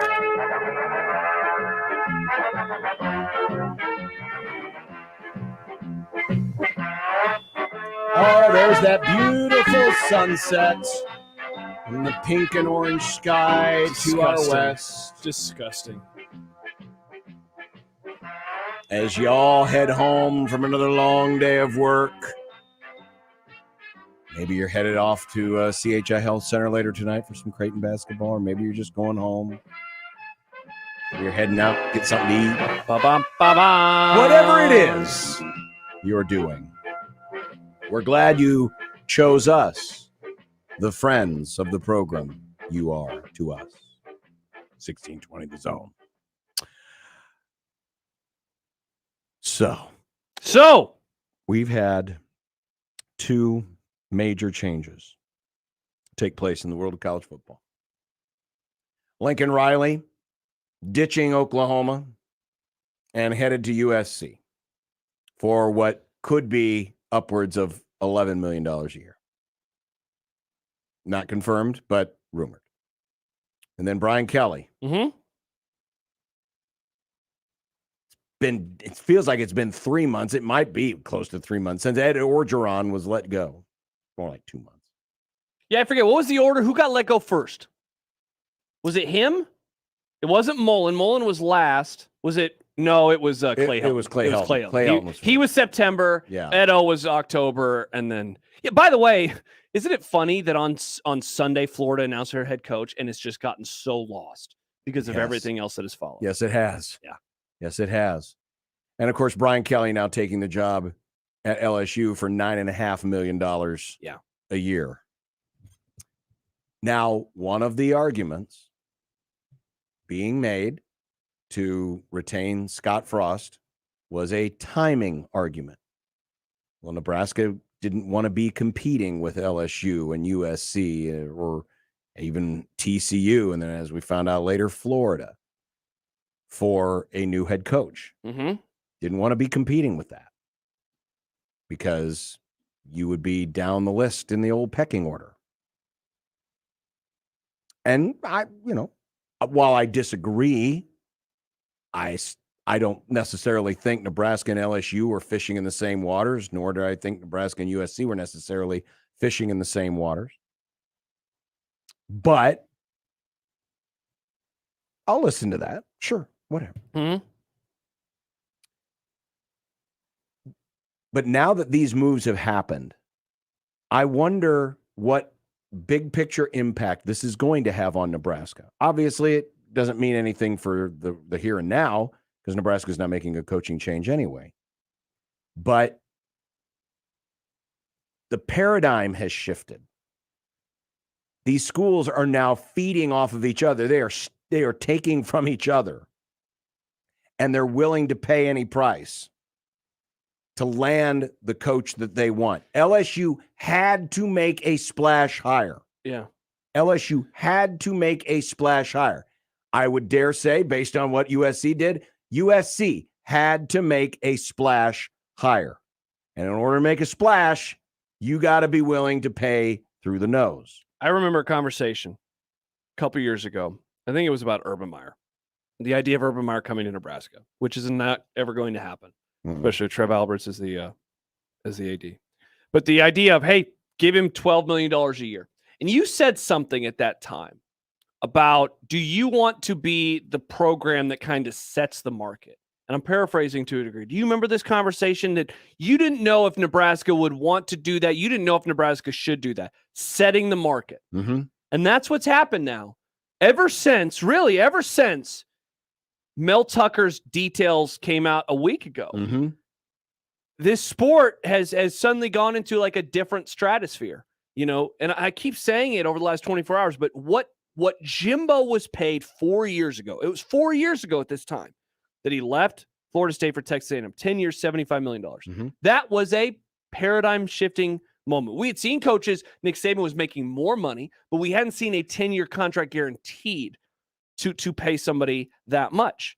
And there had always been rumors, oh, hey, Texas is willing to pay $100 million for 10 years, yada, yada, yada, for Nick Saban. But that was Nick Saban. What we saw with Mel Tucker, and now what we have seen since then with Brian Kelly, who, by the way, he has spoken to his new team now, LSU, because they tweeted out a picture. My name's Brian Kelly. I'm your new head football coach. He's there. He's their head coach. We have seen some reported figures surrounding Lincoln Riley. At some point, Nick Saban is going to get more money. At some point, if he is the national championship head coach, Kirby Smart will get more money. Jim Harbaugh will get more money. Ryan Day, if he stays in college, will get more money. And go on down the list. A lot of these coaches are going to get paid more because of what's happened over the last couple of weeks. And so, yeah, you're right. We are entering now another new iteration of college football. Nebraska has traditionally prided itself, and we alluded to this earlier, when the coaches' salaries back in the 90s, and Tom Osborne was not one of the highest paid coaches in college football. No, he was years, not. He artificially kind of kept the salary low because of his because it was his principle. He didn't think that the head coach should be getting paid an exorbitant amount of money to coach a football team. And that tradition just kind of continued throughout the course of his career. As a result, it artificially set a market value for the Nebraska coaching position, so that when Frank Solich took the job, he wasn't among the highest paid coaches.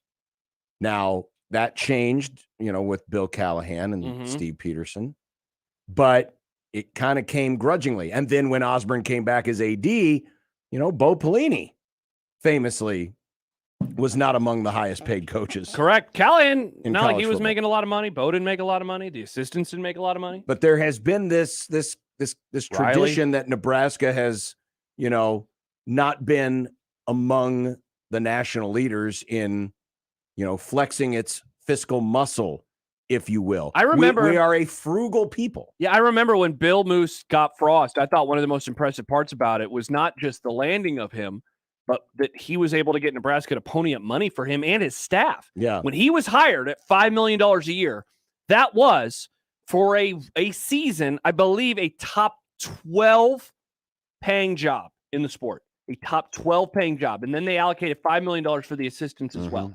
They were throwing money around in a way that Nebraska truly had never done so before. And for me, it was a breath of fresh air. It was welcome. Sure. It was needed. You need to show people in this sport you are willing to spend that kind of money. So now we've had another one of these moments. And again, I go back to a lot of folks saying, hey, this was not a good year to make a coaching change because of, the competition that you were going to face. But now knowing what we know, and some of the rumored candidates, particularly James Franklin at Penn State, not moving on. Is Nebraska proud to distance themselves from this carousel? Or have the moves of this week left Nebraska at the train station? by the true blue bloods of college football. Now, we don't necessarily know that. We don't know that answer right now because obviously Nebraska is not on the open market. But I said in the last segment, the next time Nebraska hires a head coach, they're going to be paying $10 million a year. Or will they? Did yesterday and the day before set a market value that's going to make a lot of people around here flinch? Did the moves by LSU and USC separate themselves even further? Did they join the Alabamas, the Texas A&Ms, the Texases, the schools that are willing to pony up really big money? How is Nebraska going to react to this?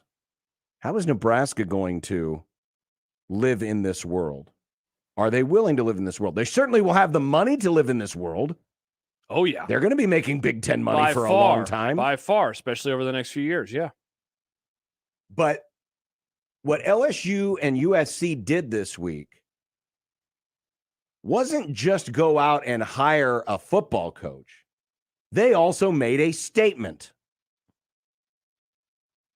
We will do and pay whatever it takes to get the person we want because we want to win the ultimate prize.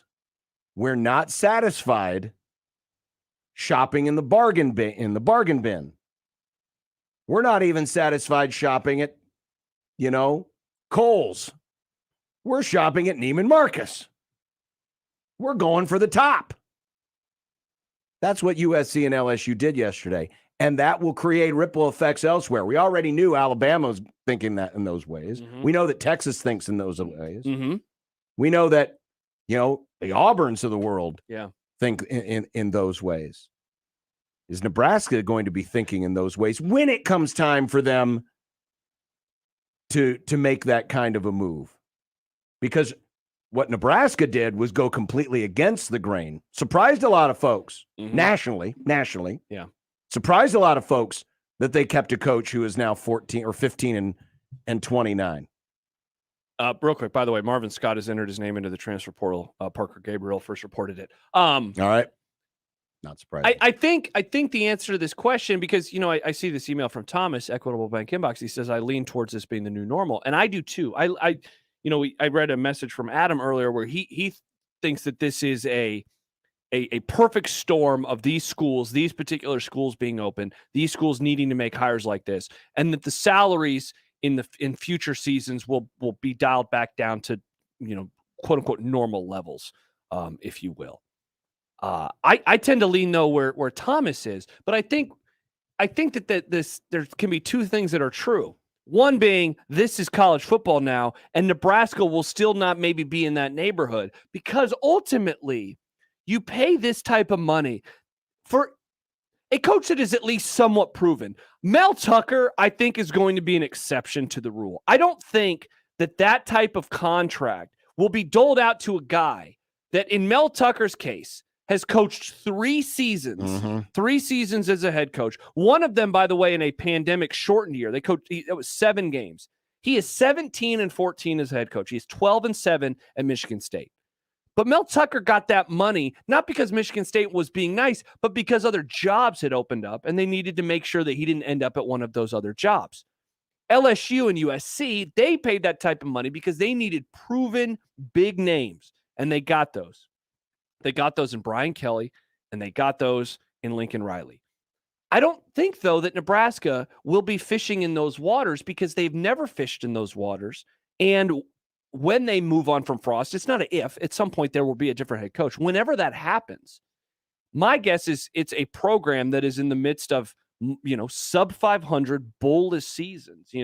I think if they go 6-6 next year, I don't think that would be enough for Scott Frost to keep his job. So, long story short, in all this, I don't think that program is as enticing as USC because it doesn't have the recruiting acumen. LSU, they just won the national title a couple of years ago. So a lot of these schools are paying this money because they can, but also because of the job status that their programs have. And I don't think that Nebraska's program will have that job status. So I think that they will, if you want to say it this way, they can get away with paying a little bit less. I don't think they're going to have to pay $10 million because I don't think that they could get anybody. I mean, and the argument would be that Nebraska would have to shoot the moon like Michigan State did. Yeah. Michigan State saw someone that, granted in 1 year, and who knows, it could be their Charlie Weiss. Mm-hmm. But they saw somebody that said, hey, I need to make this, we need to make something happen here because our coach did something really good here, and now people are going to want him. And so they shot for the moon and said, okay, we want to keep this guy, and so we're willing to pay it. Yeah. But Michigan State, similar to Nebraska, has some recruiting disadvantages, and, some of them are similar and some of them are different. Obviously, Nebraska is the only big dog program in this state, but it's also a smaller state than Michigan. But you could make the argument that if Nebraska wanted to fish in the same waters as LSU and USC, they would have to pay more. Definitely. If they're going to be LSU and USC, because they don't have the recruiting base, because the challenge of winning the title is harder here than it is in those locations. And that's why I really want to see how this cycle finishes up, because there is a world where Matt Campbell still is at Iowa State. There is a world where he is still there. And that is somebody like I would think that they could entice. I think that they could talk to. But my guess is that I don't know if he'll leave, but I do wonder if he is just a rung too high.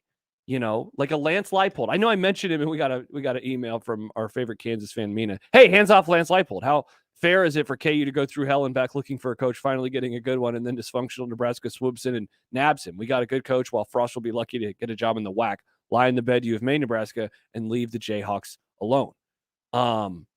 And he is a coach in the neighborhood that I think that they could attract, but it might have to be an assistant. It might have to be a group of 5 again. It might have to be FCS.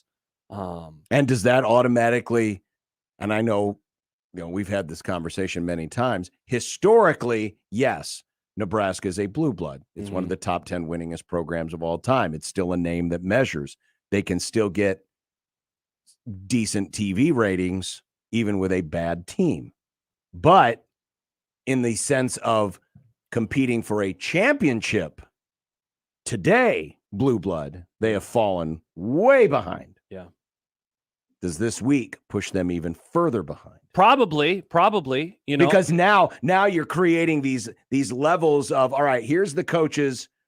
These are the types of coaches that can command the $10 million salary. Mm-hmm. And they're getting paid at places where it's theoretically easier to recruit. Yep. Nebraska's coming from a totally different angle. It's harder to recruit here. Mm-hmm. It is harder to win here. And so, in other words, you might need to pony up even more than those schools. And I just don't know, are they willing to do so? There's something about this place. Travis says if Nebraska forks over big money for the next coach, the old Blue Hairs will have a heartache while mumbling something about Osborne. There's something about Funny they didn't have the heartache 4 years ago. Well, that's because of who it was. There's something about this place, though, and money, if you are not winning, where people bitch now. I mean, now he's getting a pay cut, but they were complaining about Frost making $5 million a year. That doesn't bother me. The losing is what should bother you, not the amount that he's paid. And so there is this part, going back to the frugality that you mentioned, of a coach. It's not just that they are losing, but that they are losing making $10 million. And that, in a way, causes a lot of consternation. Would Nebraska ever go for somebody who's not already an established coach? Who is not already? Yeah. I mean, is that a thing that this program does? Yeah. Oh, yeah. Okay. Yeah, they've done it. Yeah. Tom Osborne wasn't established. Frank Solich wasn't right, established. but those were different. Those were promotions from within. Callahan had only been a head coach for 2 years in the NFL, and I know it was a weird winding road. Yeah, to get. Bo Pelini had never been a head coach. Do you think that's the path? They just get somebody from another program that is rearing to get a promotion? I I keep thinking about this in a 1 or 2 year thing, by next year or the year after. Mhm. And that's why, I think Lance Leipold is the name that's going to come up a lot. Brian says calling it now, KU's head coach will be Nebraska's next. And that's Lance Leipold. And it could be. It could be. He has ties. I think you'd get him on the cheaper. I don't think you'd have to offer him. I don't think you'd have to offer him $10 million a year. I don't know what Trev wants to do money-wise. Right. And that's but then the other question is, let's just pretend for argument's sake that Leipold continues this upward trajectory at KU. Then he will be, of a lot There of are going to be other places interested. And how many of those places who could be in similar recruiting situations as Nebraska, how many of them are going to go, man, if we're going to compete, we're going to have to we're going to have to pay more. And that's why whenever people, before Trev announced what they were going to do, whenever they would say, oh, you want them to fire a coach the same year that Florida's open and LSU's open and USC is open? My response is always, yeah, because they're not in that same neighborhood. But now, look, Notre Dame and Oklahoma, infinitely better programs at this current moment than Nebraska is. But they're Midwestern programs. And that is when it matters. Let's just pretend Iowa opened up. Now, I guess I don't know what they would do. It almost seems like they'd be a promote from within, a Brian Ferentz type thing. But I don't know. I could be wrong on Iowa. Wisconsin. I'm just pretending if those jobs opened up tomorrow as well. That is when you start to worry. Minnesota, because it's a very similar program, and those ones are in a much different spot than Nebraska. So, the timing of this all is fascinating because a year ago, you would have never guessed that Florida would have been open. We could have guessed that. No. We wouldn't have guessed that LSU was going to be open. No. I know that we were like, yeah, it might be on the hot seat, but none of us would have expected that. USC, predictable, easily predictable. But now Notre Dame is open and Oklahoma's open. You would have never predicted that in a million years. So I say that to say, right now, I mentioned Wisconsin and Minnesota and Iowa, and you might sit in your car and laugh and say, why would those jobs be open in a year? I would have never expected Notre Dame and Oklahoma to be looking for coaches because their guys left on their own volition, because that doesn't happen in college football. I didn't think Dan Mullen was going to get fired a year after playing for his second consecutive SEC championship game. This sport is very, very weird. So that's a big part of it too. Who else is open and what neighborhood are they in? If they're in the Midwestern neighborhood, then this current version of Nebraska, that's tough. But if it's a bunch of East and West and South, who cares? You're not competing for those schools, in my opinion. And here we are, a year and a half removed from summer of 2020, when the world of we don't college have the sports, money. We're going to have to drop all these programs. We're going to have to drop hockey and women's gymnastics and track and field. And we need money. We need money. Yeah. And now all of a sudden, Jacob on the YouTube says, I respect the heck out of Coach Frost. His loyalty to NU is a rarity in this era of college football. I'm willing to support him throughout hell and back. And that argument, we've heard it a lot over the last few weeks. The last 48 hours are a reason. Honestly, it strengthens that argument. Lincoln Riley, I never thought that guy would leave Oklahoma for another college job. I thought if he was going to leave, it was going to be for the Cowboys, or something like that in the pros. I didn't think he'd bail for USC. And that's what makes Frost so enticing. It's what makes Harbaugh so enticing. Jim Harbaugh's not leaving. And we got to be clear because I know. We got to be clear because Harbaugh played at Michigan. Frost played at Nebraska. Of course, there's going to be more loyalty to those programs, especially if you came from those states. But if you are worried, and there was a tweet earlier from Riley, and maybe I have it saved, or somebody else that basically said, if that is the spot that Nebraska finds them in, where they're having to fight off other programs for their good coach, you take that. You take that because it means your program's good again. Yes. Means your program is good again. Absolutely. Yeah. You want to be in that spot. Scott says Nebraska has to and is capable of paying a big name coach and should, if boosters ever want to be relevant. And that I agree. I 100% agree. And Joe in Phoenix, literally right after that, brings up another name that you'd have to pay. He says Josh Dave from Baylor. He is our guy. Dave Aranda is somebody you'd have to fork over a ton of money for. Well, yeah, because Baylor just re-upped him. So just re-upped him. Buyout's a little bigger now. Because he said no to some of these other jobs. He said no. Yes, he did. Yeah. And again, that might be the most shrewd and intelligent decision because Baylor now will be in a conference without Texas and Oklahoma. Mm-hmm. Meanwhile, Oklahoma is moving on to the SEC, and they're going to do so without their offensive, innovative coach. The coach that, in some ways, kind of remade Oklahoma a little bit. You know, Oklahoma has been really good. Mm-hmm. Bob Stoops can't take anything away from him. But in a way, he gave Oklahoma a fresh new coat of paint, an exciting new coat of paint, and something that Oklahoma thought, okay, we can survive this SEC. We got Lincoln, and that's we're why driving a Lincoln. That's not anymore. That's why these two moves in particular are so interesting. And I have this tweet saved from earlier from Corey. He says Kelly is a genius for leaving LSU. Notre Dame is old news, and their arrogance is going to be their downfall. Not to ruins, but Ivy League level. He's a proven winner. Now he can get better talent. I disagree. Like, they're not going to fall to the Ivy League level, but him saying they're old news, I think it's pretty interesting that two of the biggest blue blood brands in the history of this sport, Notre Dame and Oklahoma, just lost their coaches to Southeast and West Coast. Southeast and West Coast. Now, the Southeast has owned the sport for the last decade and a half, so that's not a surprise. No. USC, though, is not. It's been about a decade and a half since they were the USC of my, high school years. Pete Carroll, championships, best teams of all time conversation. And so I think that I do wonder, is this a moment where we will look back and say, like interrupting myself, we talk about Michigan before this year as this program that cannot replicate what they used to be because of population shift, the Rust Belt, the changes, Penn State in the same boat. For whatever reason, Ohio State has been able to avoid this. Will we look back, and I'm getting way out ahead of myself here, but will we look back at this moment as maybe a similar thing for Notre Dame and more importantly for the combo for Oklahoma? Yes. Because they have been, they're not a Southern school, but they're South enough that they're close. They're close, of course, to Texas. They can get a lot of talent. But I do wonder if this is the beginning of a shift where, 20 years from now, people are like, yeah, remember when Lincoln Riley left? That was a sign that things were changing. Once again, I couldn't. Yeah, be way out ahead there of my are skis. people that have openly said, "Is this the moment where Oklahoma becomes Nebraska?" Changing conferences. Where changing conferences changes the trajectory of their program. Yeah. Money Chris says, what I'm hearing is that everyone wants on the Money Chris train. Let's go! All aboard! Pay him. Yeah. Pay him. Coming up, we still have What You Say and Bet of the Day. So don't go anywhere. And yes, we are streaming live today, our video stream on our YouTube channel, 1620 The Zone TV. Also streaming video on our JTech Construction Zone Twitter feed. Yes, if you follow us at USC 1620, we have been tweeting and retweeting the links, and you can watch off your Twitter as well. It's all a courtesy to you, the friends of the program, 1620 The Zone.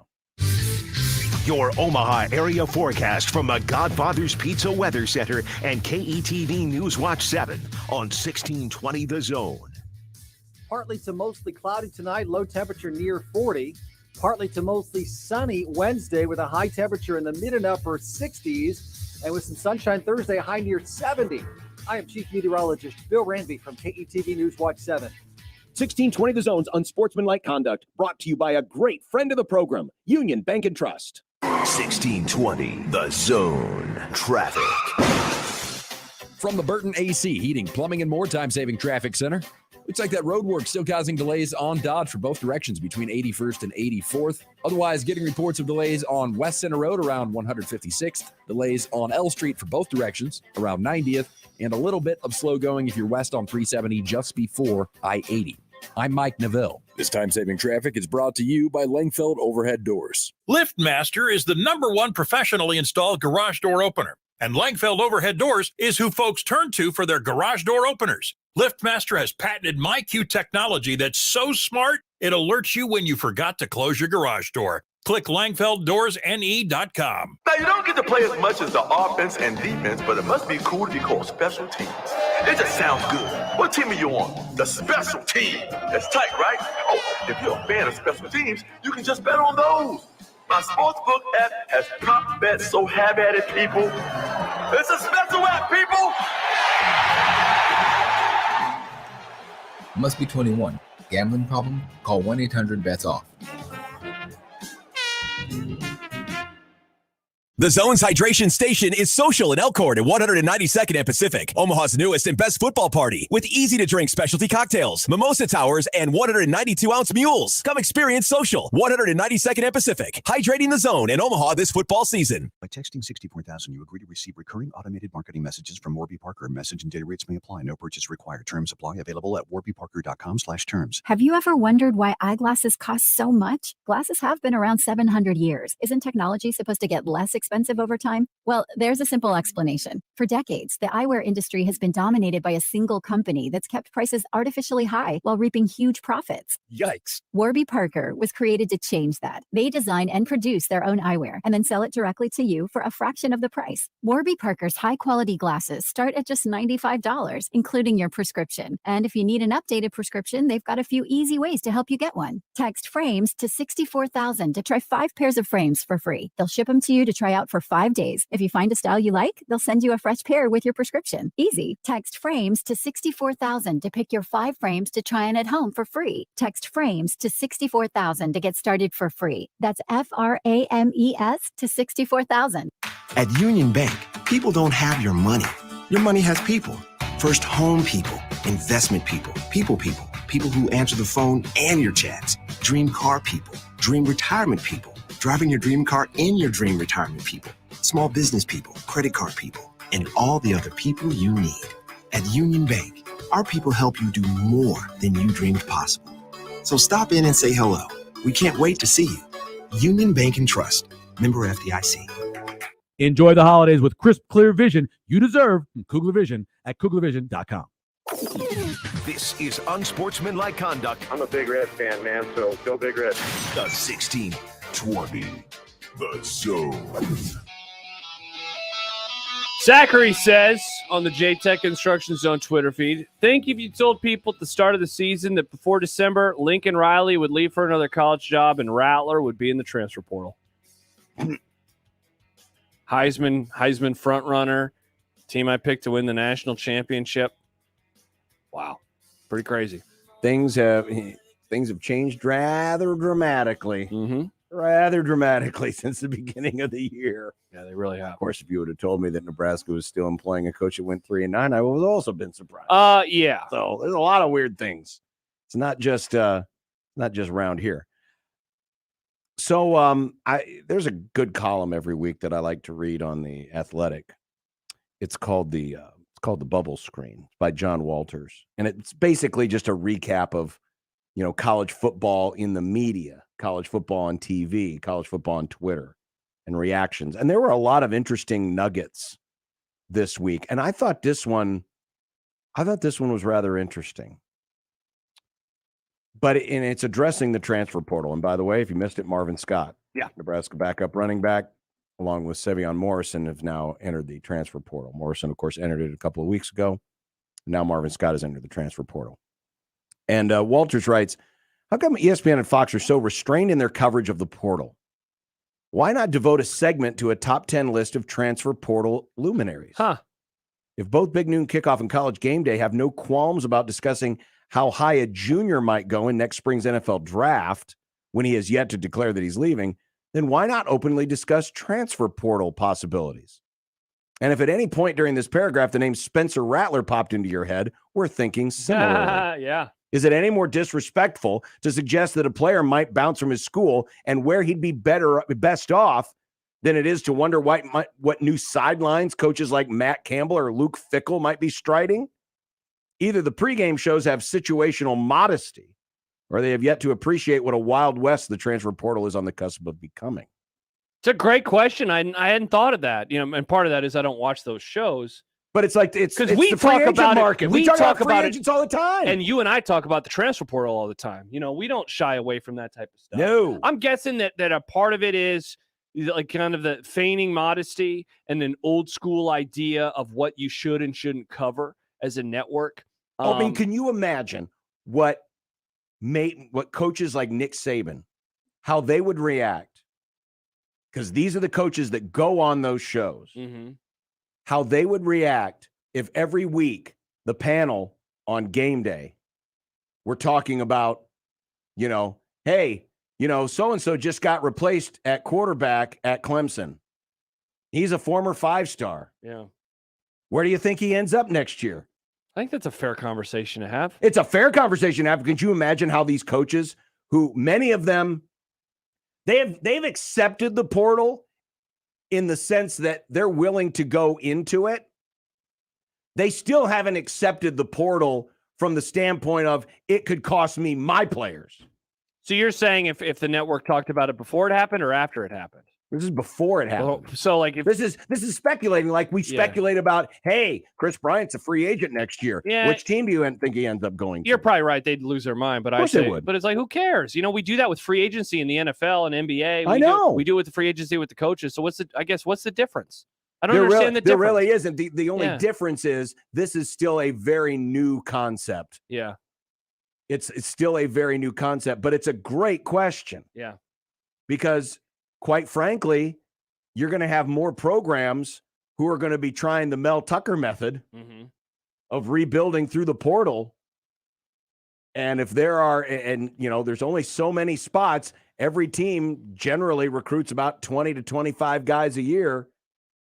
Well, if you're recruiting 2 quarterbacks in a class, you can only play one at a time. There's always going to be someone willing to or wanting that playing time who might be willing to move on. Yeah. That's a good question. I imagine that is going to be something that will change in the coming years. You know, just like, especially with NBA free agency, we cover that in a way that, you know, would have been almost unfathomable, you know, really before the decision in LeBron. So I'm talking about a decade now. We talk about that in a different way. I'm guessing that this will be the same. It's just it's an evolution, right? It's an evolution of the sport. Think about how they talk about gambling now versus how they used to just ignore it. Oh, yeah. And we whole new ball game. 5 years ago, John Bishop probably would have said, yeah, but coaches would probably get upset if they talked about lines. Well, they started doing it, and now it's very normal. My guess is that the transfer portal conversation will become a very normalized thing because it has to.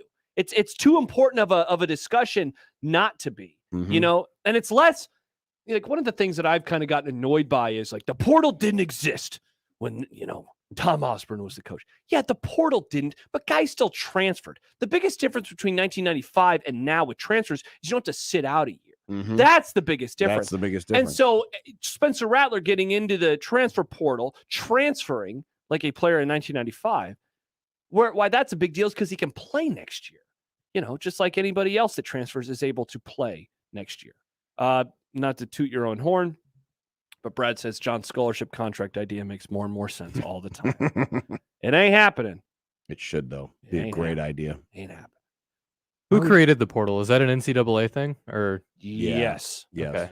Yeah, and see, that's the thing. It's like it's just a branding more than anything. Players used to transfer all the time. Now they're transferring in larger droves today, but the portal is mainly so coaches can see who is on the market, is what it is. Right. Yeah, it's, you know, that's why I always wonder.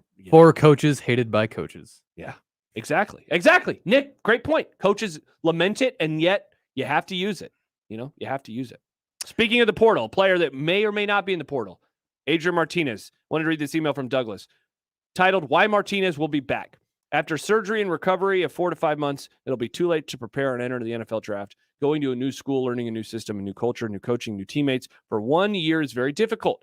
Best chance to play another year of football and get ready for the draft next year is to compete at Nebraska one more year. IMO, the only way the transfer portal works for him is if a coach has a system made for him and guarantees that he'll be the starter. Otherwise, he's coming back to Nebraska, which wouldn't be a bad thing if he was 100% healthy and maybe could trade snaps with another QB. I have no intel, no inside information. I do not think he's coming back. I think he's done. Yeah, I kind of have a feeling. It's a 6 months injury. No, he's done. And the old man in me is smiling today. Now, I don't hate analytics, but I do think that some analytics ruins sports. Like? AKA baseball. Oh, okay. Presbyterian College. Oh, why do you hate this guy? Because a stupid strategy is a stupid strategy. And we've now figured out, well, what if we just never punt? It's fun. It is fun. So is a 2-9 record, allowing 53 points a game. Hey, not that much worse than Frost. 53 points a game? Nebraska only allowed like 23 points a game. 2-9 versus 3-9, John. It's all about wins and losses for yours truly. But that's where Presbyterian College, featuring Kevin Kelly, the coach who won famously get 9 his system in there. state championships. Got to get a system in there. You What? doubted It's an easy system. Hey, we're not punting. We're not punting. That's a pretty easy system. Got to get his players in there, John. You doubted Cliff Kingsbury. Now he's the best team in the NFL.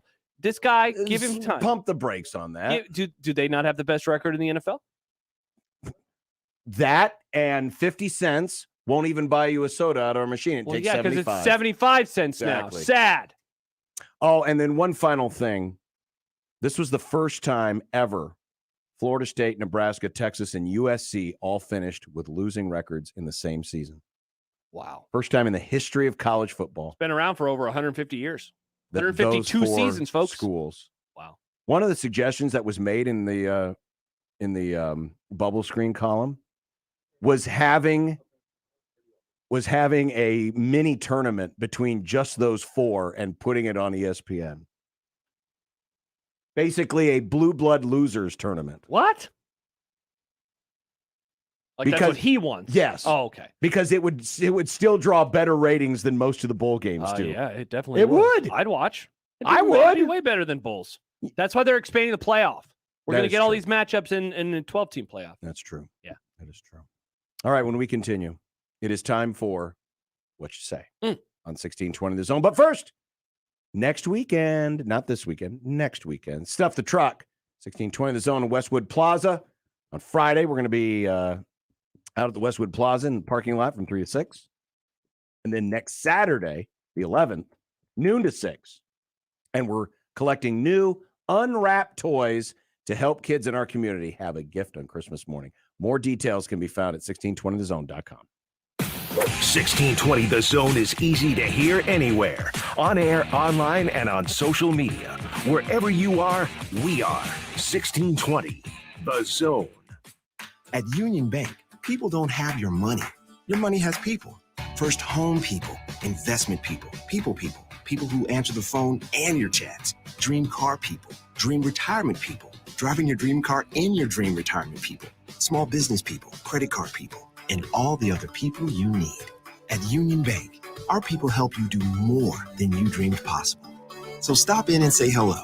We can't wait to see you. Union Bank and Trust, member FDIC. I know my mom does everything she can, but most days we still don't have enough to eat. Going to school hungry makes it hard to learn, and going to bed without dinner makes it hard to sleep. Each day, 1 in 6 children in Nebraska and western Iowa faces food insecurity. This season of giving is the perfect time to donate to Food Bank for the Heartland and provide hope to families in need. Visit foodbankheartland.org today to learn more. Only Wendy's serves a better breakfast with a better biscuit. Our hot, buttery breakfast biscuits are loaded with a fresh cracked egg, cheese, and your choice of bacon or sausage. And right, only $1 each. Wendy's breakfast biscuits, just $1. So don't take a chance with those other guys. Bet your buck on a better breakfast with Wendy's bacon or sausage, egg, and cheese biscuit. Choose wisely. Choose Wendy's. Limited time only during breakfast hours. U.S. price and participation may vary. Limit 5 qualifying items per transaction. Not valid in a combo. Excludes honey butter chicken biscuit. Let's face it, credit cards are pretty much a necessity. New tires for the car? Here's my card. I order takeout, use my card. And most of us just accept the high interest rates credit cards charge as a necessary evil. What are you going to do? Get a low fixed rate credit card consolidation loan from Lightstream from $5,000 to $100,000 and pay off those credit card balances. Apply online and you could get your money as soon as the day you apply. The average credit card company charges over 19% APR, but with Lightstream, you can get a fixed rate as low as 4.98% APR with auto pay and excellent credit. Now I can pay off my high interest credit cards and save money with a much lower rate. Apply today at lightstream.com/radio and get an additional interest rate discount. That's lightstream.com/radio. Lightstream.com/radio. Subject to credit approval. Rates range from 4.98% APR to 19.99% APR and include a 0.5% auto pay discount. Lowest rate requires excellent credit. Terms and conditions apply and offers are subject to change without notice. Visit lightstream.com/radio for more information. Hi guys, it's Andrew with Brookside Medical Clinic. Are you struggling with erectile dysfunction and sick of the pills? Well, we have a major medical advancement that has helped thousands of men. The WAVE technology at Brookside Medical was tested by Cambridge University and the Cleveland Clinic, and the results are in. It's proven to increase blood flow by repairing blood vessels. No pills and no side effects. If you're ready to put a stop to your ED by treating the root cause, call us now, and not only will the assessment and blood flow ultrasound be free, we'll also include something unique that produces immediate results in the bedroom. I don't think I've ever seen it fail. This is a $600 value, free to those that call in the next 2 minutes. 402-671-7777. That's 402-671-7777. Guys, put a stop to your erectile dysfunction and get your love life back. Call Brookside Medical Clinic now to qualify. 402-671-7777. 1620 The Zone's Unsportsmanlike Conduct is brought to you by Union Bank and Trust. Now back to the program. Quick tweet before we do what you say. Quick Zachary says, honest. Oh, you didn't have to turn that. Honest question. Would Nebraska have won more games without punting, i.e. Iowa and Michigan State? I have no idea. You just got roasted, John. Roasted. They would have found other ways to lose. That's true. It's time for What You Say. What You Say. Hi. As it says graphically on our Zone TV. What you say? Nice. Nice. Good job, John. Proud This of you, college football coaching cycle has included open jobs at Florida, USC, LSU, Oklahoma, and Notre Dame. Rank those jobs. Number 1. Now, what's your what are you putting into this, by the way? Are you thinking of current leadership, current infrastructure? Well, yeah, you Okay. got to look at leadership, infrastructure, ability to win, dedication, fan support. LSU's Conference you're in? Wow. LSU's number 1.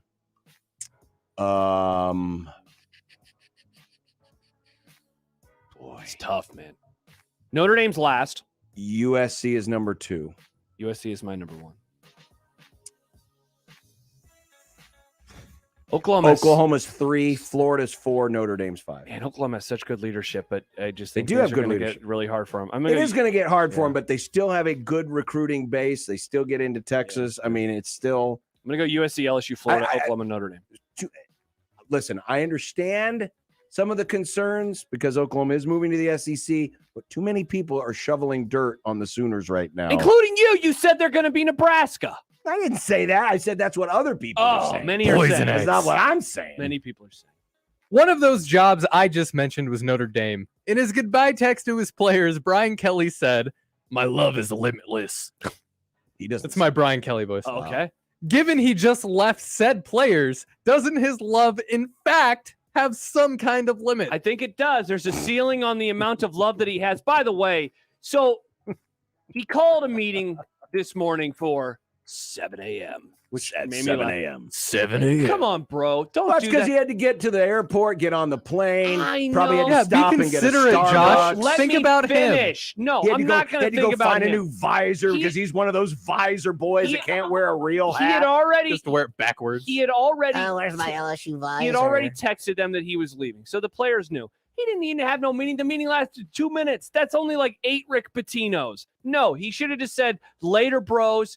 Get to sleep in tomorrow." Can't believe he made him wake up that early for a 2-minute meeting. I would be furious. What was the original question here? His love. Yeah, it has a lot of limits there, Nick. By the A way, is lot. My Love Limitless a Korn song or a Slipknot song or whatever the band is you were talking about? Wow, that sounds like a title from both, honestly. I think both of them could have that. Really? Yeah. My Love is Limitless?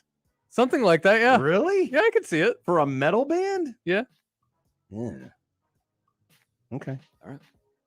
While the crazy world of college football That's continues... why your metal sucks and mine was good. I don't listen to new metal, John. New metal or new metal? Yes. While the crazy world of college Hello, football... new metal. Get it? New metal, N-U, new metal, N-E. Sorry. How about the next question, Nick? Jeez. While the crazy world of college football continues to throw money around, Josh, Nick, your guy Jim Harbaugh is giving back on Giving Tuesday. He announced last night that the bonus money he has earned this season is being donated back to the school to pay for those in the Michigan athletic department who had to endure pay cuts. What a guy! What a guy. Many are saying the kindest human being that there has ever been. And by the way, have you like crawled out of the deep hole that you were in, hiding from your Harbaugh love? You're like now back amongst the people. Hello. Out in the fresh air. Michigan Kevin Look and at me are waving. Hey, Michigan. look at my shirt of naked Jim Harbaugh. I gave that shirt away. Leering young men. Not leering. He was just recruiting. He was standing Don't next. you have to leer to recruit? No, he was just being very normal. Like, hey, would you like to come play for Yes, my very university? normal. Wearing no shirt while he's on a recruiting Hey, man, trip. it was a shirts and skins game. John, you never played shirts and skins? Who's he playing shirts and You skins gonna with ask for that kids? T-shirt back? I know it kind of faded. Are you gonna get another one? No, I will not be getting another shirt, but I'm very happy that my favorite coach in all of college football, Jim Harbaugh, has Michigan back. Let's go, Wolverines. That is a pretty cool. It's very cool. Very cool thing for him. I wonder what his bonus is for beating Ohio State. I don't think it's beating them, but winning the division, it's a lot of money. It's a lot. I think he's donating like $3.5 million basically. If they end up getting all of the extra things that they could do, winning the conference, going to the playoff, winning the Natty over Georgia, it'd be a lot of money donated. It's pretty rad. Very rad, Nick. Yesterday, you two brave men ranked the top 5 in the NFL. We really didn't. We couldn't come up with it. Yeah, it was pretty difficult. Today, what's the bottom 5? Well, that's easy. For funsies. Well, I mean, the bottom is the easiest. Yes. The Lions are trash. Yes. Who's the second worst team in the NFL? It's Jacksonville still. I don't think it is anymore. I think it's Houston. Mm. And then Jacksonville. No, I think the Jets maybe. Jets, Jacksonville. The Jets just won. Did they? Yes. Oh, they did. They've won 3 games. Yeah, but they're bad. They are bad. Dude, are the Seahawks the 5th worst team in the NFL? I guess they are. Wow. Man, it's hard for me to say that when you still have Russell Wilson and I you know. still have those receivers. I know. And you still have Pete Carroll. I mean, they're not they record bad, but they're not that bad, are they? They're pretty bad. Are they? Pretty bad. Ugh. Fins up. Speaking of the NFL, the NFC East now has 2 teams in the playoffs if it started today. Nice. Plus, the Eagles and the Giants are only 1 back in the loss column. Is the NFC East back, folks? Many are calling it the NFC Beast. Get it? Because it's like East, but with a B at the front. It's a great division. It's where men are made. It's where playoff football is replicated. It's how Where men are made. It's like a petri dish for COVID. It's iron. It's iron sharpening iron. That's what the NFC You know what's going East to be is. awesome is when the NFC East disqualifies the Cowboys because they have too much COVID going on, and they just hand the title to Washington. We're getting the COVID out of the way in November, so then we can get healthy in December. And then You're all win. getting immunized. That's remember that's what Dabo wanted to do. Mike McCarthy and co decided to try their hand. The idea was to do it earlier I before know. the season started. variance, man. As usual, Dallas is living, in the past. and well, it's not thinking very, very forward. Yeah, that's my team. I wonder how careful Jarrah is around the guys. I hope with- so, man. He's at so his old and advanced age. frail. Yeah, he By wants the way, the glory hole. during the Thanksgiving game, they were showing Jarrah and Steven, his son, meeting up with Mark Davis and his before the game and his haircut. Steven Davis looks almost older than his dad. Steven Davis? Yeah, the You son. mean Steven Jones? Steven Davis. Yeah, Steven Jones. He doesn't look- almost looks as old as his dad. I don't think he looks that old, but he definitely looks old. Well, I mean, Jarrah's had a lot of Botox. He has had a lot of Botox. And I understand that drinking 7-Eleven wine does keep you Hey, young. and Johnny Walker Blue Label, man. That stuff's expensive. If anybody wants to buy me a bottle of Johnny Walker Blue, feel free. Oh, I had some of that over Thanksgiving. Did you really? I did. How was it? Oh, you were Pretty good. spending the Thanksgiving with the Joneses. Hey, Nice. jealous, Nick. Why didn't I get it? Well, the Mandries, my mom and stepdad. Tiger Woods. Yes. Remember him? I think Remember so. Tiger Woods? You ever hear of him? He spoke with the media today. He's his first access since the accident that nearly took his leg. He's playing a little golf, but says he has a long way to go. Will we see Tiger play a competitive round on the tour again? It's our monthly question, isn't it? It is. And just kind of based on the nature of the press conference today, I mean, Tiger's talking about how sobering it is when he's out there hitting the ball and it goes a lot shorter than it used to. But just the difficulty that it has been. I mean, he was in a wheelchair, crutches. He's got a long way to go, and he's not a spring chicken. I know Tiger kept himself in great shape, but man, there's a part of me that thinks he's not going to play another competitive round on tour again. I go back and forth. Sometimes I think he will. Other times I think that he is just going to be the ceremonial first swing, at the Masters or at any other events. I wonder if he'll ever do that. I think he will do that. I think he will do that at least one time. Okay. I don't know. Probably. He probably will try to play again. He probably will. That's what I'll say. Time to check out the baddest ass alternate uniforms of the season. Who did it better? Army or Navy? Okay, I do like the Navy ones. The Navy ones, by the way, but I'm rooting for Army. They are inspired by the Super Hornet. Okay. So they're all blue. They got the Navy star on the side, the star that is on the sides of the planes, and also the star on the side of the helmet, gray helmets. Very sharp looking. Mm-hmm. But I got to give this one to Army, partially because of the story. So the Army uniforms are in tribute to Special Forces, who were amongst the first to go after the Taliban after the attacks of September the 11th. And of course, this is the 20th anniversary year since September 11th. And so, it's got the desert camo, and it has the words "Die Oppresso Liber," which is the phrase about basically it says, we are the liberators, liberating people from captivity. And they're pretty cool uniforms.